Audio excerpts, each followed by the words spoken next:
প্রিয় শিক্ষার্থীবৃন্দ, সম্মানিত অতিথি এবং ফেসবুক পেজের লাইভে যারা আমাদের সাথে যুক্ত আছেন তাদের সবাইকে জানাচ্ছি শুভ অপরাহ্ন।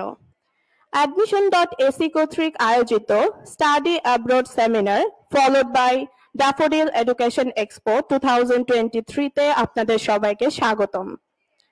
আজকের অনুষ্ঠান উপস্থাপনায় রয়েছি আমি Sanjida Hossain Shefa, student associate admission.ac।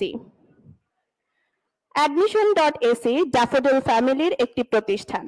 আপনারা জানেন আমরা বিদেশে উচ্চ শিক্ষা প্রত্যাশী শিক্ষার্থীদের স্বপ্ন পূরণের জন্য নিরলসভাবে কাজ করে যাচ্ছি।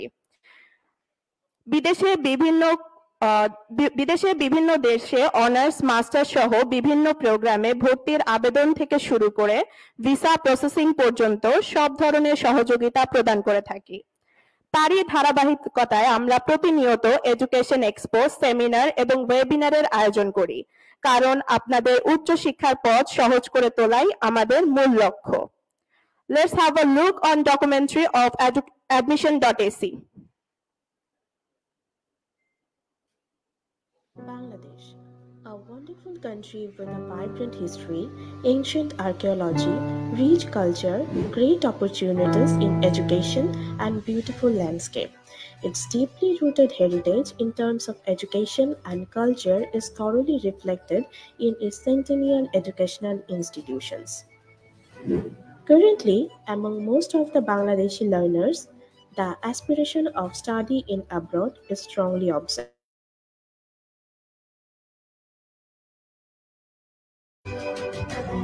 I want to study abroad because I want to learn something out of the box and also not in my comfort zone. Studying abroad is completely different in comparison to studying in Bangladesh, teaching system and others, and I love to know about that. I would like to be experienced in advanced culture, education system, and something new that I have not done before. Actually, I have highly interest in respect of acquiring global skills to prepare myself for tomorrow. In case of widen the horizons and broaden one's mind, along with the access of personal and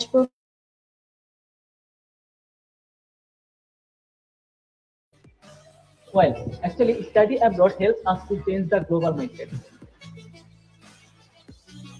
I know it would help me for a better experience. I know it helps me in my future. If you want to open the door to unlimited possibilities in the future world by studying abroad, admission.ac can be the most trustworthy partner. We are a proud member of country's leading educational organization, Daffodil Family, with 10 years of professional excellence in the overseas education industry. We are connected with 1,000+ universities in 25 study abroad destinations.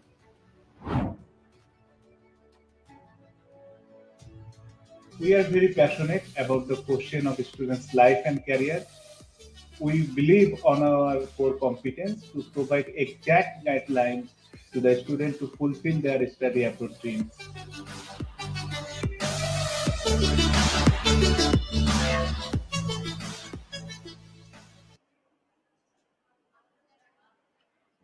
আজকের সেমিনারে আপনারা UK, Canada, Australia এবং ইউরোপে study, scholarship এবং career opportunity সম্পর্কে বিস্তারিত জানতে পারবেন, যা আপনার উচ্চশিক্ষার পথকে আরো সহজ এবং কর্মজীবনের স্বপ্নকে আরো অধিকতর সহজ করে তুলবে। প্রিয় দর্শক, আমাদের মাঝে ইতিমধ্যে উপস্থিত আছেন Salman Haider, former director, climate change and environment embassy of the federal republic of Germany, Dhaka. উপস্থিত রয়েছেন Mohammad Nuruzzaman, Bangladesh regional manager, university of Portsmouth, UK. আরো উপস্থিত রয়েছেন Ariful Alam, study in Canada expert. উপস্থিত রয়েছেন Faisal Khan, senior business development manager, GSP, Australia. এবং রয়েছেন Kazi Mezbaur Rahman, head of operations, admission.ac। আমি কাজী মেজবাউর রহমান স্যারকে অনুরোধ জানাচ্ছি অতিথিদের নিয়ে মঞ্চে আসন গ্রহণ করার জন্য।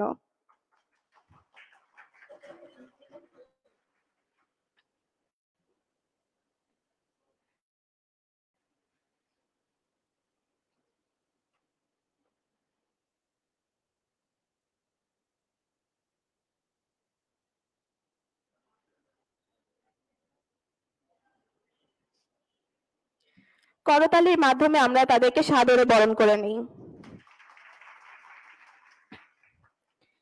মূল অনুষ্ঠানের শুরুতেই আমি Kazi Mezbaur Rahman, head of operations admission.ac স্যারকে বিনীতভাবে অনুরোধ জানাচ্ছি স্বাগত বক্তব্য প্রদান করার জন্য।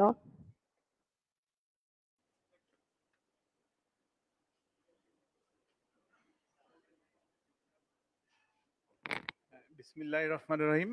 এবং শেফাকে অনেক ধন্যবাদ আমাকে মঞ্চে আমন্ত্রণ জানানোর জন্য।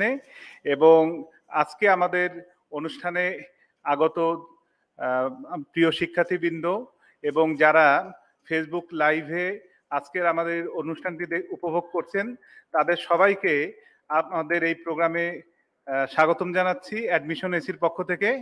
এবং আপনারা জেনে আনন্দিত হবেন যে আজকের এই প্রোগ্রামে আমাদের মাঝে উপস্থিত আছেন দুইজন এক্সপার্ট, জনাব সালমান হায়দার, তিনি former director federal republic of German embassy, এবং আরেকজন তিনি মূলত ইউরোপের এক্সপার্ট। আমরা তার সাথে কাজ করছি ইউরোপের বিভিন্ন অপরচুনিটি নিয়ে। আমাদের মাঝে আরো একজন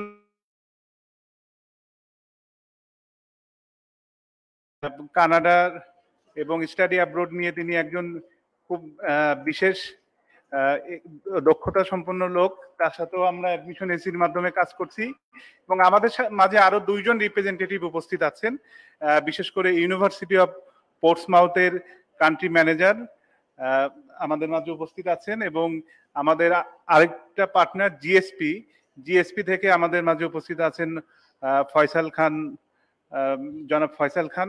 তো আমি অ্যাডমিশন এসি এবং ড্যাফোডিল পরিবারের পক্ষ থেকে আমাদের সম্মানিত গেস্টদেরকে আজকের এই প্রোগ্রামে আসার জন্য সবিনয় ধন্যবাদ জানাচ্ছি। আপনাদেরকে অসংখ্য ধন্যবাদ। এবং আজকের এই প্রোগ্রামে আপনারা মূলত ইউকে, ইউএসএ, কানাডা এবং অস্ট্রেলিয়া নিয়ে বিভিন্ন তথ্য পাবেন, বিভিন্ন সেই এবং অনুষ্ঠানের এক পর্যায়ে আমরা আপনাদের থেকে কোশ্চেন অ্যান্সার আশা করব। তো সেখানে আপনি আপনার যে কোশ্চেন থাকবে সেটা আপনি সরাসরি এক্সপার্টদের সাথে আপনি কমিউনিকেট করতে পারবেন। এবং আমি এই পর্যায়ে কথা বলতে চাই অ্যাডমিশন এসি নিয়ে, যেহেতু আমি অ্যাডমিশন এসি রিপ্রেজেন্ট করছি। আপনারা সবাই জানেন ড্যাফোডিল এডুকেশন নেটওয়ার্কটা হলো 29টি শিক্ষা প্রতিষ্ঠানের একটি নেটওয়ার্ক, তার ভিতরে admission.ac একটি।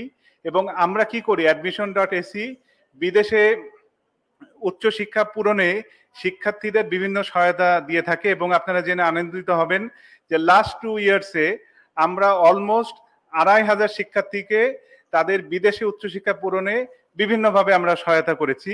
এবং আমরা অ্যাডমিশন এসি বিশ্বের premium destination UK, USA, Canada, Australia এবং ইউরোপ নিয়ে কাজ করে থাকেন। এবং আমরা স্টুডেন্টদেরকে 360 ডিগ্রি সেবা প্রদান করে থাকি। এবং শুধু তাই নয়, আমরা কিন্তু স্টুডেন্টদের ক্যারিয়ার নিয়ে খুবই আমরা সচেতন, যেন তারা বেস্ট কান্ট্রি এবং বেস্ট কোর্সটি যেন তারা চুজ করতে পারে। সেই লক্ষ্যে আমাদের অ্যাডমিশন এসিতে যারা কাউন্সিলর আছেন তারা নিরলসভাবে কাজ করছেন। তারা অলমোস্ট 24/7 আওয়ার্স তারা স্টুডেন্টদেরকে বিভিন্নভাবে সহায়তা প্রদান করে থাকে। এবং অ্যাডমিশন এসি আমরা একটি ইকোসিস্টেম আমরা ডেভেলপ করেছি শিক্ষার্থীদের সহায়তা করার জন্য। আপনারা জানেন যে স্টাডি অ্যাব্রোডের ক্ষেত্রে 2 ধরনের প্রিপারেশন লাগে, একটা হলো লং টার্ম প্রিপারেশন, আরেকটা হলো শর্ট টার্ম প্রিপারেশন। তো গ্র্যাজুয়েশনের পরে বা একেবারে গ্র্যাজুয়েশনের যখন আপনি ফাইনাল ইয়ারে পৌঁছাবেন তখন থেকে শর্ট টার্ম প্রিপারেশন নিতে হয়।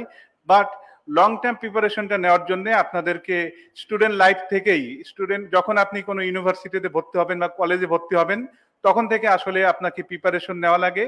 তো এই প্রিপারেশনে কিন্তু আমরা এই শর্ট এবং লং টার্ম প্রিপারেশনে কিন্তু অ্যাডমিশন এসে আপনাদেরকে হেল্প করে। তো সেটা কিভাবে হেল্প করে আমি আপনাদেরকে বলে রাখতে চাই এই পর্যায়ে, যে আমরা admission.ac একটি খুব ইউনিক উদ্যোগ নিয়েছে। সেই উদ্যোগটির নাম হলো স্টাডি অ্যাব্রোড ফোরাম। তো এই স্টাডি অ্যাব্রোড ফোরাম হলো একটি non profit charity organisation, led by the student and for the students. তো এই যে আপনার যে শিক্ষা জীবনে যখন আপনি ইউনিভার্সিটিতে অথবা কলেজে আপনি ভর্তি হবেন তখন থেকে আপনার যে স্টাডি অ্যাব্রোডের যে দক্ষতা, যে এলিজিবিলিটি, সেটা অর্জনের জন্য এই স্টাডি অ্যাব্রোড ফোরামে আপনারা যুক্ত হতে পারেন এবং স্টাডি অ্যাব্রোড ফোরাম আপনাদেরকে হেল্প করবে। আপনারা জেনে আনন্দিত হবেন যে স্টাডি অ্যাব্রোড ফোরামে আমাদের 3 শতাধিক স্টুডেন্ট তারা কিন্তু স্টাডি অ্যাব্রোড ফোরামের মাধ্যমে আমাদের সাথে কানেক্টেড। তো আমি আমাদের শিক্ষার্থীদেরকে আমন্ত্রণ জানাতে চাই, আপনারা যদি এখন রানিং স্টুডেন্ট হয়ে থাকেন তাহলে আপনারা স্টাডি অ্যাব্রোড ফোরামে আপনারা যুক্ত থেকে আপনাদের স্টাডি অ্যাব্রোডের যে রিসার্চের যে দক্ষতা, ল্যাঙ্গুয়েজের যে দক্ষতা এবং পাশাপাশি সোশ্যাল সার্ভিস এবং স্টাডি অ্যাব্রোডের যে ক্যারিয়ার আছে সেই ক্যারিয়ার বিল্ড আপ করার জন্য এই 4টা বিষয় নিয়ে আমাদের কিন্তু স্টাডি অ্যাব্রোড ফোরাম কাজ করে থাকে। এবং আমি আমার বক্তব্য দীর্ঘায়িত করব না, যেহেতু আপনারা আমাদের সম্মানিত গেস্টদের কাছ থেকে আজকে আপনারা বিভিন্ন ডেস্টিনেশন সম্পর্কে শুনবেন। তো আপনাদের সবাইকে আমরা অ্যাডমিশন এসির অফিসে ভিজিট করার জন্য আমরা আমন্ত্রণ জানাচ্ছি। এবং আমি শেষ পর্যায়ে একটা কথা বলতে চাই যে আমরা বিশ্বাস করি যে প্রত্যেকটা স্টুডেন্টদের তাদের রাইট আছে বিশ্বের যে কোনো জায়গায় উচ্চশিক্ষা গ্রহণের। এবং আপনারা যারা মুসলিম ধর্মে বিশ্বাসী, আমরা সবাই জানি যে আমাদের মহানবী হজরত মোহাম্মদ সাল্লাল্লাহু আলাইহি ওয়াসাল্লাম বলেছেন যে তোমরা জ্ঞান অর্জনের জন্য প্রয়োজন হলে চীন দেশেও যাও। তো সুতরাং এই জ্ঞান অর্জনের জন্য যে ভ্রমণ, এক দেশ থেকে আরেক দেশে যাওয়া, এটা অতীতেও ছিল এবং অদূর ভবিষ্যতেও থাকবে এবং কিয়ামত পর্যন্ত থাকবে, যেহেতু আমাদের হুজুর পাক সাল্লাল্লাহু আলাইহি ওয়াসাল্লাম এই কথাটা বলে গেছেন। তো আমরা সেই লক্ষ্যটাকেই সামনে রেখে আমরা কাজ করছি এবং আমরা খুবই আনন্দিত যে আজকে আমাদের এই প্রোগ্রামে আমাদের পার্টনাররা তাদের মূল্যবান সময় দিয়ে আমাদের এই প্রোগ্রামে এসছেন। তো তাদের জন্য আমরা আরো একটা করজোড়ে হাততালি দেব এবং ধন্যবাদ সবাইকে আমার বক্তব্য শোনার জন্য। আশা করি আপনারা এই সেমিনারটি উপভোগ করবেন। ধন্যবাদ। আসসালামু আলাইকুম।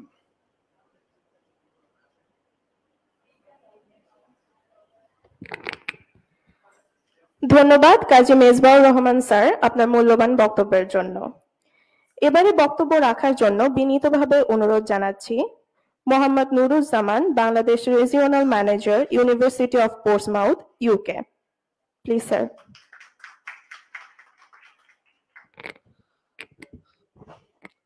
আসসালামু আলাইকুম এভরিওয়ান, ভেরি গুড আফটারনুন। আপনারা সবাই কেমন আছেন? আলহামদুলিল্লাহ আমি ভালো আছি। তো আমার একটু পরিচয় দিচ্ছি, আমার নাম হচ্ছে নুরুজ্জামান। আমি বাংলাদেশের রিজিওনাল ম্যানেজার হিসেবে কাজ করছি ইউনিভার্সিটি অফ পোর্টসমাউথ, ইউকে। আমি জাস্ট ভেরি বিগিনিং আপনাদেরকে আরেকটা প্রশ্ন করতে চাচ্ছি। ইউনিভার্সিটি অফ পোর্টসমাউথের নাম শুনি নাই, ইজ দেয়ার এনিওয়ান? আমরা কেউ আছি ইউনিভার্সিটি অফ পোর্টসমাউথের নাম শুনি নাই অথবা ফার্স্ট টাইম? আপনারা কি হ্যান্ড রেজ করবেন, হাত রেজ করবেন? ইউনিভার্সিটি পোর্টসমাউথের নাম আমরা কেউ শুনি নাই। Okay, thank you, I got one. So এখানে আমি জাস্ট কয়েকটা তথ্য শেয়ার করবো এখানে রিগার্ডিং দি, যেহেতু আমি আমার ইউনিভার্সিটি যেটা university of Portsmouth, it's UK based এবং ইউকের এডুকেশন বা কি কি ফ্যাসিলিটি গুলো আছে, পাশাপাশি ইউনিভার্সিটি আমরা বা বাংলাদেশে আমরা কি কি কাজ করছি আপনাদের জন্য। যেমন এখানে খুব সুন্দরভাবে মেজবাহ ভাই কিছু রিপ্রেজেন্ট করলেন যে গুড নাম্বার অফ স্টুডেন্টসকে তারা রিপ্রেজেন্ট করেছে। তাদের আমি সহজে যদি বলি যে ভাগ্যের পরিবর্তনের সহায়ক হিসেবে একটা পার্ট হয়েছি অ্যাডমিশন এসসি। সো এখানে ড্যাফোডিল পরিবারের অবদান আছে, প্লাস অ্যাডমিশন এসসির সাথে যারা অ্যাসোসিয়েটেড আছে। So definitely I should say thank you to admission SC, যে উদ্যোগটা নিয়েছেন যে অন্তত 2500 পরিবারের ভাগ্যের পরিবর্তনের একটা সহায়ক হিসেবে আমরা কাজ করার জন্য। সো একই রকম ভাবে আমরা রিজিওনাল অফিস আছে বাংলাদেশে ইউনিভার্সিটি পোর্টসমাউথের। আমি ইউনিভার্সিটি পোর্টসমাউথের পার্টে আসার আগে জাস্ট ছোট্ট কিছু ইনফরমেশন দেবো রিগার্ডিং দি ইউকে সম্বন্ধে। আমরা সবাই জানি যে ইউনাইটেড কিংডম হচ্ছে উচ্চশিক্ষার একটা গোড়াপত্তনের একটা ধাপ বা একটা স্তর হিসেবে বা সবার পছন্দের তালিকার মধ্যে একটা থাকে। বাট কেন থাকে? আমি একজন ছাত্র বা ছাত্রী হিসেবে নিজেকে যদি প্রশ্ন যে কেন আমি ইউকেতে পড়তে যাব, তার আগে আরেকটা প্রশ্ন চলে আসে যে ইউকেতে কেন না। ঠিক আছে, সো ইউকে এর এডুকেশন সিস্টেমটা হাইলি স্ট্যান্ডার্ড। আমরা আজকে থেকে না, ব্যাক ইন 150 ইয়ার্স ব্যাক বা 100 বছর আগে থেকে, 200 বছর আগে থেকেই। কিন্তু পার্থক্যটা কোথায়? পার্থক্যটা হচ্ছে যেমন আজকে আমরা যে ফোরামটাতে এসেছি, আমরা যে কজন স্টুডেন্ট বা আমরা যে কজন রিপ্রেজেন্ট আছি, প্রত্যেকেই এক একটা লোকাল এরিয়া থেকে আমরা এখানে এসেছি। Not everybody from the same district, same উপজেলা অর সেম ভিলেজ। একই রকম ভাবে ইউকে কে যদি কম্পেয়ার করেন, এখানে 200 থেকে 250টা দেশের স্টুডেন্টসরা একটা কান্ট্রিতে স্টাডির জন্য আসে। দ্যাট মিনস আপনাকে হাইলি স্ট্যান্ডার্ড এডুকেশনের পাশাপাশি কি দিচ্ছে, কালচারালগত একটা বৈচিত্র্যের একটা ডাইভার্সিফাইড একটা অপশন দিচ্ছে। এখান থেকে কি শিখছি আমরা? শিখছি এখান থেকে যে একজনের সাথে আরেকজনের, এক দেশের সাথে আরেক দেশের, এক কালচারের সাথে আরেক কালচারের মিক্স আপ হয়ে আমার নেটওয়ার্ক কানেকশন তৈরি হচ্ছে। পাশাপাশি আমি অলরেডি বলে ফেলেছি যে হাইলি স্ট্যান্ডার্ড এডুকেশন, অর্থাৎ সরি, এডুকেশনের ক্ষেত্রে স্ট্যান্ডার্ড বলতে আমরা এখানে যেটা বলতেছি যে আমরা মান, শিক্ষার মান ডেফিনেটলি আমাদের দেশেও আছে, বাট আমাদের দেশে কিছু আমাদের প্র্যাকটিক্যাল বা অ্যাপ্রোচের কারণে আমরা উচ্চ শিক্ষার জন্য ভিন্ন দেশের জন্য আমরা প্রস্তুতি নিচ্ছি। কিরকম? যেমন হচ্ছে প্র্যাকটিক্যাল যে জ্ঞান অর্জন, অথবা ওখানকার যে ফ্যাকাল্টি মেম্বার আছে বিভিন্ন ইউনিভার্সিটি লেভেলে যারা কাজ করছেন, প্রত্যেকেই হাইলি কোয়ালিফাইড এবং তারা রিসার্চ বেসড অথবা বাস্তবমুখী কাজের সাথে অ্যাসোসিয়েটেড। যেখানে আমাদের এটা হয়ে থাকে যে আমরা অনেক সময় স্টুডেন্টসরা বলে থাকে বা আমরা অনেক সময় খুব সহজে বলে ফেলি যে বাংলাদেশের education system is based on bookish or only based on the theoretical part. We are not getting the real taste of practical experience from during our education system, education period-এর ভিতরে যখন থাকছি। তো আমাদেরকে এখান থেকে বের হওয়ার জন্য আমরা এডিশনাল একটা ভ্যালু ক্রিয়েট করার জন্য আমার লাইফের, আমার ক্যারিয়ারের, আমার শিক্ষা জীবনের আমরা তখন বিদেশকে যেটা সিলেক্ট করছি।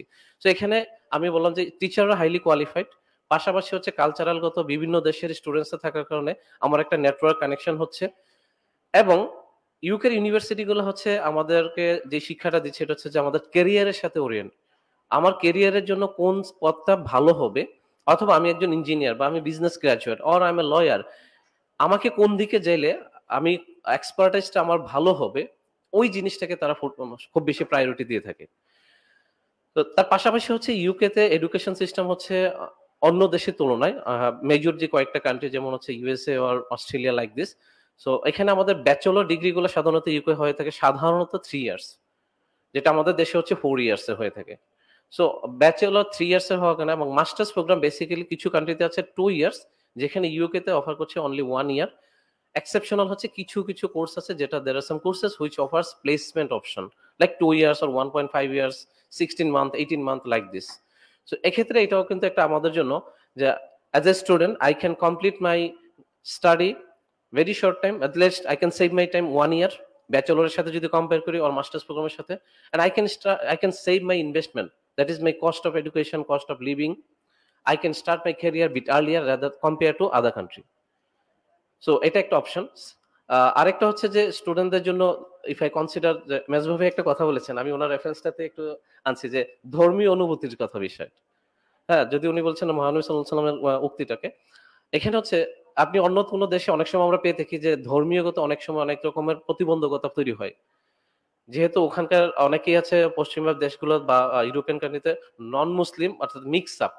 আমাদের আমরা বাংলাদেশি যেরকম হচ্ছে আমরা মুসলিম প্রধান দেশ বা আমাদের মেজরিটি হচ্ছে মুসলিম, ইউকেতে আপনি এই বৈষম্যতা আপনি পাবেন না। ওখানে আপনার প্রচুর, আপনি যেই স্টেটেই যান সেদিকে সব দিকেই আছে মুসলিম বা মুসলিম অধ্যুষিত এরিয়া, বা ওখানে আপনার ধর্মীয় কার্যক্রম প্র্যাকটিস করা বা পারফর্মিং ইউর প্রেয়ার, এখানে কোনো রকমের প্রতিবন্ধকতা হয় না। So now I am come back to my university. So University of Portsmouth is a public university. We are the gold rated according to teaching excellence framework. আমরা teaching excellence ফ্রেমওয়ার্কের ভিত্তিতে ইউনিভার্সিটিটা gold rated university. QS ranking এর দিক থেকে we are 5 star rated. লোকেশনটা আমাদের ইউনিভার্সিটিতে মেইন লন্ডন থেকে 1 ঘন্টা 70 মাইলস ফ্রম মেইন লন্ডন, দক্ষিণ পূর্ব দিকে। এটা একটা দ্বীপ এরিয়া, বলা হয় একমাত্র island city within the UK, যেটা ইউকে কে এবং ইউরোপিয়ান কান্ট্রিকে কানেক্ট করেছে। পাশাপাশি হচ্ছে এই শহরটা একটা বাংলাদেশি অধ্যুষিত এলাকা বলা যায়। অলমোস্ট 20,000 পিপল আর পার্মানেন্টলি বসবাস করছেন এই শহরে। এটা একটা বিচ এরিয়ার পাশে, ইন্টারন্যাশনাল পোর্ট আছে।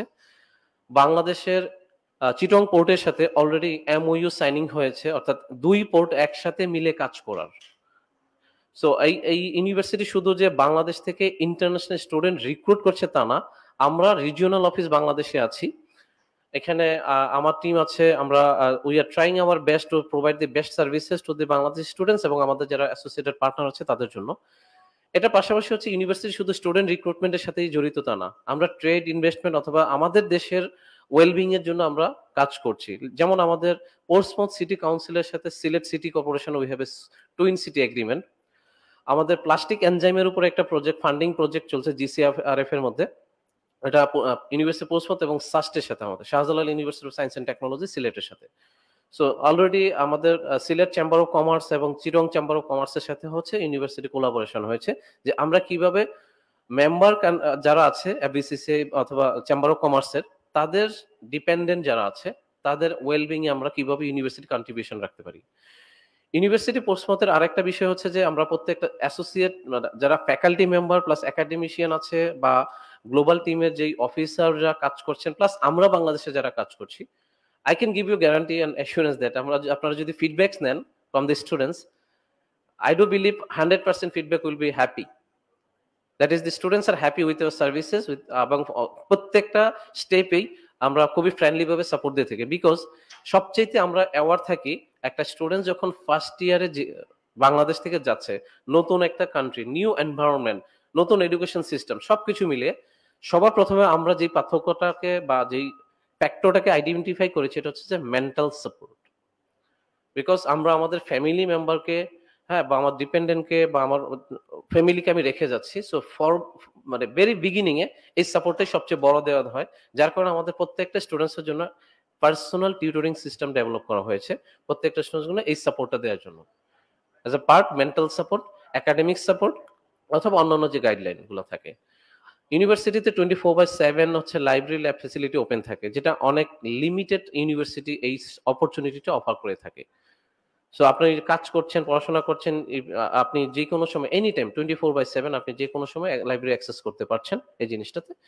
আমাদের একাডেমিক রিকোয়ারমেন্টের মধ্যে যদি আমরা চিন্তা করে থাকি, সেটা হচ্ছে যে আমাদের মাস্টার্স প্রোগ্রাম বেসিক্যালি বেশি অ্যাপ্লিকেশন আমাদের বাংলাদেশ থেকে পেয়ে থাকি। সেখানে হচ্ছে 2.75 হচ্ছে আউট অফ 4 যেটা হচ্ছে মাস্টার্স প্রোগ্রামের জন্য। যদি কেউ ব্যাচেলরে যেতে চায় তাহলে ইন দ্যাট কেস ডেফিনেটলি স্টুডেন্টসকে certain period of credit hour অর্থাৎ অ্যাটলিস্ট 13 ইয়ার্স পড়াশোনাটা আমরা সবসময় রেকমেন্ড করে থাকি, বা case to case, profile to profile. সেটা ইন দ্যাট কেস আমি রিকোয়েস্ট করবো আপনারা please contact with the admission.ac, they will assist you for. আরেকটা হচ্ছে এখানে স্কলারশিপের ক্ষেত্রে আমরা অনেক কাজ করছি স্টিল, এবং হচ্ছে রাইট নাও আমাদের হচ্ছে 1600 pound scholarship available for Bangladeshi students যারা আমরা এক্সপিরিয়েন্স হিসেবে আছি আমাদের জন্য। তার পাশাপাশি আমরা আরো কিছু স্কলারশিপ, মেরিট বেসড স্কলারশিপ আছে, যেটাতে আপনার 3000 পাউন্ড স্কলারশিপ দেওয়া হচ্ছে। There are some courses which offers 50% scholarship for selected some courses. এগুলো ছাড়াও আমাদের এক্সটার্নাল কিছু স্কলারশিপ আছে, যেখানে হচ্ছে লাইক শিভিনিং স্কলারশিপ বা কমনওয়েলথ স্কলারশিপের আপনি পড়াশোনা করছেন ফুল বোর্ড স্কলারশিপ নিয়ে। এছাড়াও যদি মেধাবী স্টুডেন্ট হয়, আমি বলবো যে please contact with the admission.ac, because আমি অলরেডি বলেছি যে রিজিওনাল অফিস প্লাস হচ্ছে university have a good faith এবং একটা ভালো একটা অবজারভেশন আছে বাংলাদেশি স্টুডেন্টসের সাথে। সো এই ক্ষেত্রে case to case, profile to profile আমরা এডিশনাল কোনো সাপোর্ট প্রয়োজন হলে সেটা we can provide, but definitely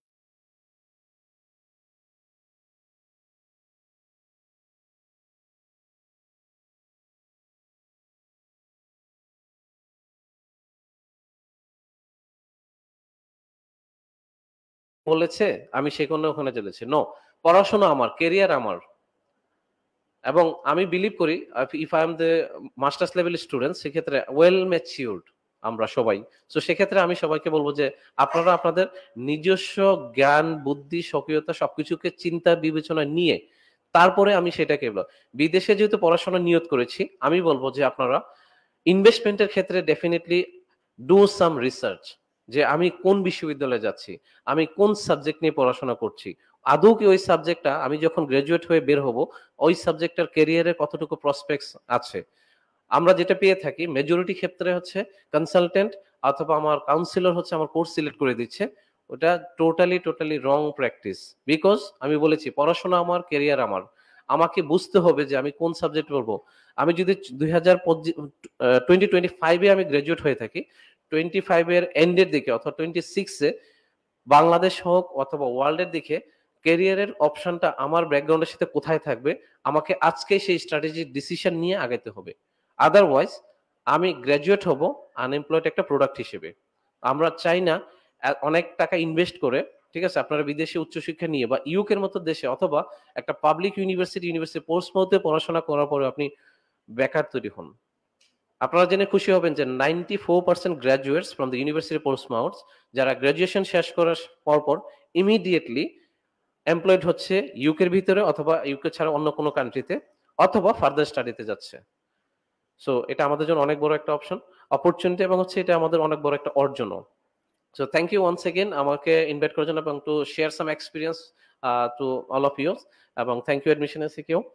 আশা করি আপনাদের যদি কোনো কোশ্চেন থাকে, স্টিল আমরা যে কোশ্চেন আনসার সেশন আছে, I will cover all this things. Still, if you have any questions regarding the university Portsmouth, you can contact with the admission assist or I'm available. Thank you.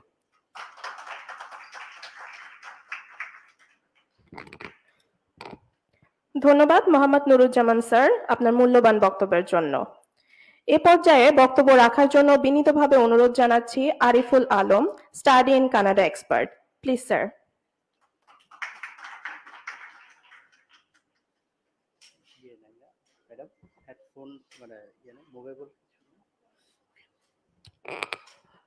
Good afternoon. Good afternoon. পিছনে যারা আছেন সবাই ঘুমায় যাচ্ছেন, একটু charming হওয়া দরকার। So thank you very much for inviting me in this session, and I'm really delighted to see the audience we have in front. So should I start in Bengali or English? I want to know from your side. Sorry, in Hindi? No, Hindi or English or Chinese? Okay, English? Okay, so I should continue in English. Sometimes I'll mix Bengali because otherwise you will not understand some points. So she introduced me already about, I am not expert, but she introduced me as an expert for Canada. So I would like to know from your side, Canada is which part of the world, like Asia, South Asia, Bangladesh or Dhaka? No, is there anyone tell me where is the Canada? Okay, it is part of North America, right? And is there anyone knows the capital, the name of capital? Toronto? Is there anyone can correct me? I'm wrong actually. So no one knows? It is Ottawa. Ottawa, right? So I would like to call a person who knows about Canada. Is there anyone can help me? So who can help me? He will give me a chocolate after the session. Is there anyone? And I will send Flexilode after the session. So you should give me a chocolate and I'll send a Flexilode to you after the session. So who can help me?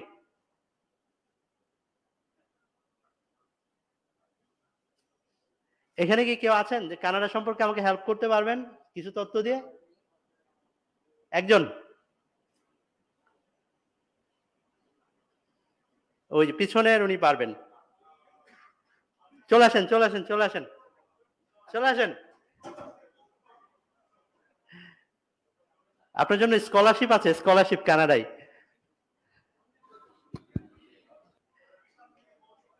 কাছাকাছি চলে আসেন। তাহলে উনি আমাকে একটা chocolate দিচ্ছে after the session. I will give him definitely Flexilode as I committed. Definitely. Well, কোন পয়েন্টে বলতে হবে, মানে কি পয়েন্ট নিয়ে বলবো? কোন আমি আসছি আপনার কাছে, যেহেতু আপনি ভয়েস রেজ করেছেন ও আপনি ড্যাফোডিলিয়ান, এইজন্য এত সাহস। বল, ওনাকে অনেক ধন্যবাদ, সাহস করে এসছে। আসলে মূলত ওনাকে নিয়ে আসার পেছনে একটাই কারণ, আপনারা অনেকেই আছেন এখানে। সো আপনারা আজকে এখান পর্যন্ত আসছেন একটা সাহস নিয়ে যে আপনারা একটা সেমিনার অ্যাটেন্ড করবেন। আফটার দ্যাট আপনাদের মাঝে অনেকেই ডিসাইড করবেন বিদেশে পড়তে যাওয়ার জন্য। সো বিদেশে পড়তে যাওয়ার জন্য যখন ডিসাইড করবেন তখন তো আপনাদের সাহস লাগবে যে কানাডার ফ্লাইট আওয়ার সম্পর্কে আপনি জানেন? বাংলাদেশ থেকে কানাডাতে যেতে ফ্লাইটে কতক্ষণ লাগে? 12 hours নাকি? More than 12 hours. Some flight takes 16 hours, some flight takes 20 hours, 18 hours, like that. So এত বড় একটা জার্নি করতে মানে একদিন 24 ঘন্টা আমরা ঘুমাই, তাই না? মানে 12 ঘন্টা ঘুমাই আর 12 ঘন্টা হয়তো আমরা সজাগ থাকি। যদি আমরা 12 ঘন্টা ঘুমাই তার মানে হচ্ছে 20 আওয়ার্স মানে হচ্ছে একদিনের চাইতেও বেশি বলা যায়, আর বাকি সময়টা তো আমরা ঘুমিয়ে থাকি। তাহলে এই জার্নি করার জন্য আমাদের অবশ্যই একটা সাহস থাকতে হবে। সো এই সাহসটা উনি দেখিয়েছেন। সো আজকে আমরা এই কানাডার টপিক নিয়ে কিভাবে আপনাদের মধ্যে সাহস উজ্জীবিত হবে এটা নিয়ে আমরা কথা বলবো, রাইট? সো প্রথমে আমি চলে আসি কানাডার উচ্চশিক্ষা সম্পর্কে। আপনাদের অনেকেরই হয়তো ধারণা আছে যে কানাডা, আমেরিকা, অস্ট্রেলিয়া, ইউকে, এই 4টা কান্ট্রির উচ্চশিক্ষা সম্পর্কে বাংলাদেশের ম্যাক্সিমাম স্টুডেন্টদেরই ভালো ধারণা আছে। তার মধ্যে কিছুটা ভেরি করে। অনেক দেশের শিক্ষার মান 4টা দেশেই খুবই ভালো, কোনো মান নিয়ে কোনো ইয়ে নাই।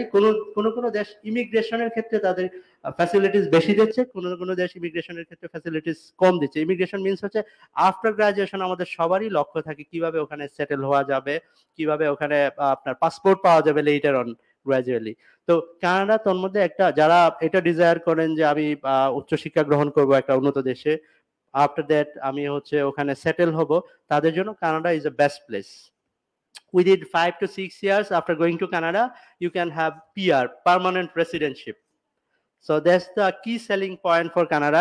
If anyone, যদি আপনি নিজেকে কনভিন্স করতে চান যে আমি কানাডায় যাব না অস্ট্রেলিয়ায় যাব না ইউকেতে যাব, তাহলে এটা হচ্ছে সবচেয়ে বেশি নিজেকে কনভিন্স করার জন্য একটা কি selling point. Within 5 years you can settle yourself over there. So এখন আমরা চলে আসি কানাডা কেন যাব, এটা তো আপনারা সবাই জানেন। তারপর আমি একটা ভ্যালুয়েটেড পয়েন্ট অ্যাড করলাম আর কি। এখন আসি আমাদের মধ্যে কারা কারা এখানে কানাডাতে স্কলারশিপে পড়তে চাই। কেউ কি আছেন স্কলারশিপ পেতে চান? দুঃসাহসী কেউ আছেন? আমি উল্টো আসছি। আমাদের সম্মানিত গেস্ট মিস্টার নুরুজ্জামান সাহেব স্টার্ট করেছেন বিগিনিং থেকে, কেন ইউকে পড়াশোনা নিয়ে কথা বলেছেন, তারপরে বাংলাদেশিদের মধ্যে কেমন আপনার আগ্রহ ইউকে পড়তে যাওয়ার জন্য, পড়াশোনার মান, সবকিছু নিয়ে। সো আমার মনে হয় উনি ইউকের বিষয়ে কভার করেছেন মোরলেস। ইউকে, কানাডা, তাদের শিক্ষার মান কোনো অংশেই কম নয়, বরঞ্চ মানে ভেরি কম্পিটিটিভ। সো এই জন্য আমি উল্টো পিআর দিয়ে স্টার্ট করেছি। এখন আমি আসছি হচ্ছে স্কলারশিপ, মানে আপনি স্কলারশিপ পেলে টাকা সেভ হবে, স্কলারলি পড়াশোনা করলেন ওখানে, এই জন্য আমি স্কলারশিপের দিকে আসছি। So is there anyone looking for scholarship in Canada?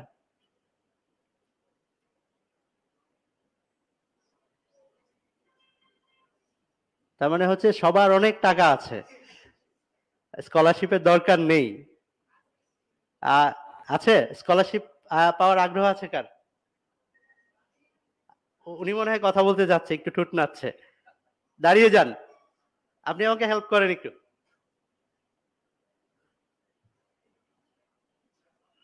বুঝতে পেরেছি, উনি লজ্জা পাচ্ছে। আচ্ছা আপনি বসেই বলেন কানাডার 3টা ইউনিভার্সিটির নাম বলেন। কে বলতে পারবেন উনি ছাড়া?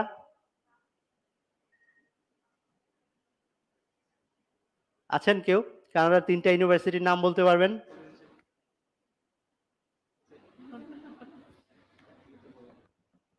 আপনি